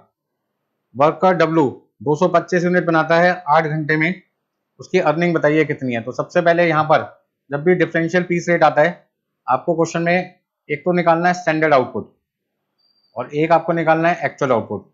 स्टैंडर्ड आउटपुट का मतलब है कि आप यदि 1 यूनिट बनाने में, हाँ स्टैंडर्ड टाइम अलाउड है 3 मिनट और वर्कर ने कितने घंटे काम किए? 8 घंटे। तो 8 घंटे में से कितनी यूनिट बनानी थी? 8 घंटे में मिनट कितने होते हैं? 60 से मल्टीप्लाई करो और 3 से डिवाइड करो यार। तो 8 इंटू 60 डिवाइड बाई 3, 160 यूनिट उसको बनानी थी और उसने बना दी कितनी? 225 यूनिट। भाई 1 घंटे में 60 मिनट होते हैं, तो 8 घंटे में कितने हुए? 480। 480 को डिवाइड किया 3 से, 160 यूनिट। इसका मतलब यहाँ पे वर्कर ने ज्यादा काम किया, इसका मतलब उसको 120% वेजेस मिलेगी। उसकी टोटल वेजेस कितनी आ जाएगी? हाँ जी 225 यूनिट उसने बनाई है, 1 यूनिट के उसको कितने पैसे मिलेंगे? तो सबसे पहले लेबर रेट पर यूनिट निकालना पड़ेगा। हाँ जी लेबर रेट पर यूनिट निकालने के लिए क्या करना पड़ेगा? हाँ जी 30 रुपए मिलते हैं 1 घंटे के, और 1 घंटे में कितनी प्रोडक्शन होती है? 1 घंटे में कितनी प्रोडक्शन होती है हमें नहीं पता। हाँ 1 यूनिट बनाने में 3 मिनट का समय लगता है, तो 1 घंटे में 60।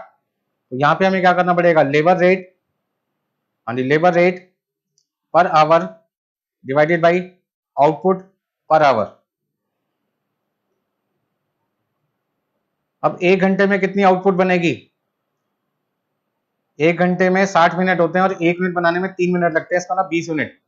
तो 20 यूनिट से डिवाइड कर दो, इसका मतलब 1 यूनिट क्या आ जाएगा? 1 रुपये 50 पैसे। 1 रुपये 50 पैसे इंटू 120%, क्योंकि वर्कर ने प्रोडक्शन ज्यादा किया स्टैंडर्ड से। तो 225 मल्टीप्लाई बाई 1.5 इंटू 120%, आपका आंसर आ जाएगा 405 रुपए। इस तरीके से 405 रुपए बी ऑप्शन आता है। बहुत ही सिंपल है भाई, एमसीक्यू तो वेरी वेरी सिंपल है यार, पूरा चैप्टर ही बहुत मस्त है, बहुत आसान है, थोड़ी सी मेहनत करनी पड़ेगी आपको। 13 question, worker has produce 144 units in place of 120 in 10 hours. 10 घंटे में बनाना था 120, बना दिया 144। हाँ जी नॉर्मल वेजेस रेट है 75 रुपए पर आवर, टोटल अर्निंग उसकी बतानी है रो 1 प्लान के हिसाब से, ठीक है जी। अब आप ध्यान से समझिए क्वेश्चन कैसे सॉल्व करेंगे।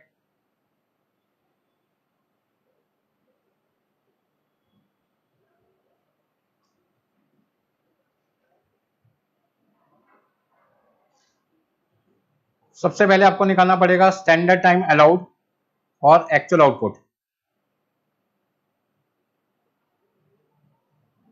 हाँ जी 10 घंटे का समय वर्कर को दिया जाता है 120 यूनिट बनाने के लिए, ठीक है ना। तो 144 यूनिट के लिए उसको कितना समय दिया जाता है? तो 144 डिवाइड बाई 120 इंटू 10, आपका आएगा 12 घंटे।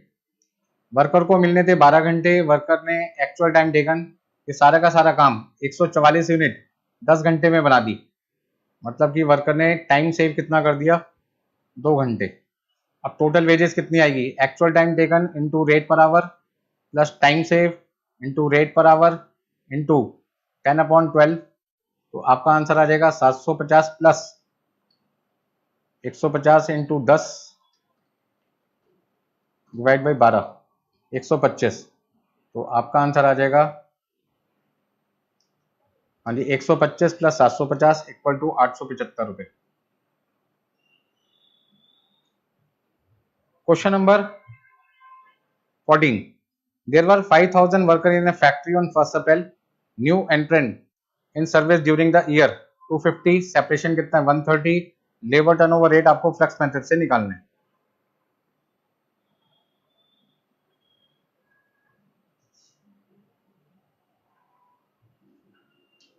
तो इसको ना वर्कर्स एट द एंड कितने आ गए?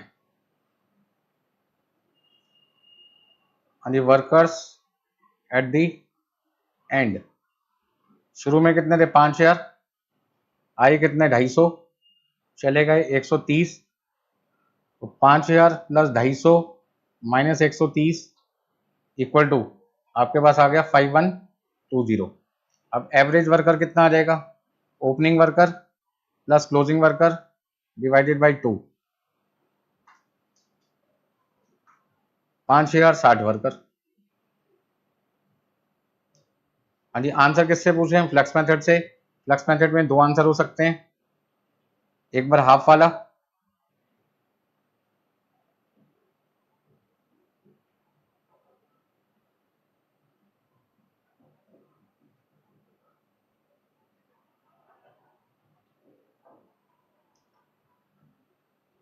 हाँ जी 130 plus 250 divided by 5060 into 100 divide by 2, 3.75।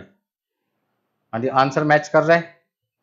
तो पहला एमसीक्यू जब भी आएगा हाफ वाला लेके चलेंगे, यदि हाफ वाला ऑप्शन नहीं होगा तो फिर हम हाफ को इग्नोर करके चलेंगे, क्योंकि इंस्टीट्यूट तो दोनों फॉलो करता है, बट एमसीक्यू में वो हाफ वाला लेके चलता है जितनी बार भी क्वेश्चन आता है। तो हाँ जी, when a direct worker is paid a monthly fixed salary basis the following is true. When a direct worker is paid on a monthly fixed salary basis, यदि वर्कर को फिक्स सैलरी मिलती है monthly basis पे, तो क्या कोई ideal time cost होगी? क्या कोई आइडियल टाइम कॉस्ट होगी? नहीं होगी। नो आइडियल टाइम कॉस्ट, कोई आइडियल टाइम कॉस्ट नहीं होगी। जब आइडियल टाइम ही नहीं होगा तो आइडियल टाइम कॉस्ट कहां से आएगी? ठीक है ना। चलो भाई 16, the cost of ideal time arising due to non availability of raw material is, मतलब रॉ मटेरियल आपके पास अवेलेबल नहीं है जिसकी वजह से आइडियल टाइम हो गया। मतलब कि यदि आपकी फैक्ट्री में रॉ मटेरियल नहीं है तो गलती किसकी है? मैनेजमेंट की। उनको रॉ मटेरियल का स्टॉक मेंटेन करना चाहिए था, एबनॉर्मल लॉस है, एबनॉर्मल आइडियल टाइम हो गया।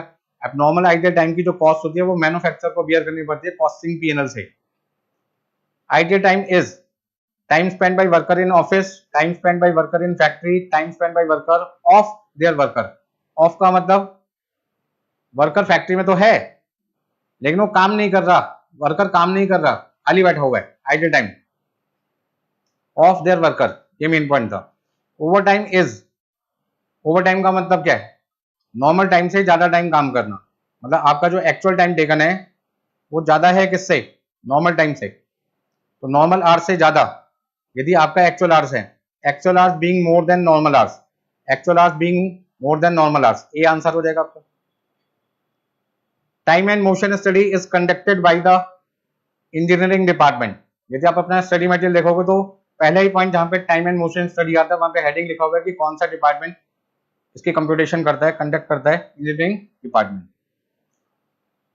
क्वेश्चन नंबर 20 एंड 21 दोनों सेम है, एक मैं करा देता हूं, वैसे ही दूसरा आपको करना होगा, फर्क नहीं है। देखिए नेक्स्ट क्वेश्चन है क्वेश्चन नंबर 20, जिसमें आपको एक फर्म में कितने घंटे काम हुआ है वो बता रखा है 10 घंटे। यदि एक घंटे में 60 मिनट होता है तो 10 घंटे में कितना हो गया? 600 मिनट। इसका ना टोटल टाइम जो है वो 10 इंटू 60 600 मिनट का आ गया, जिसमें क्वेश्चन में लिखा है आइडियल टाइम है 15%, तो 600 का 15% 90। इसका ना वर्कर का जो एक्चुअल टाइम है वो 510 मिनट आ गए। ठीक है जी।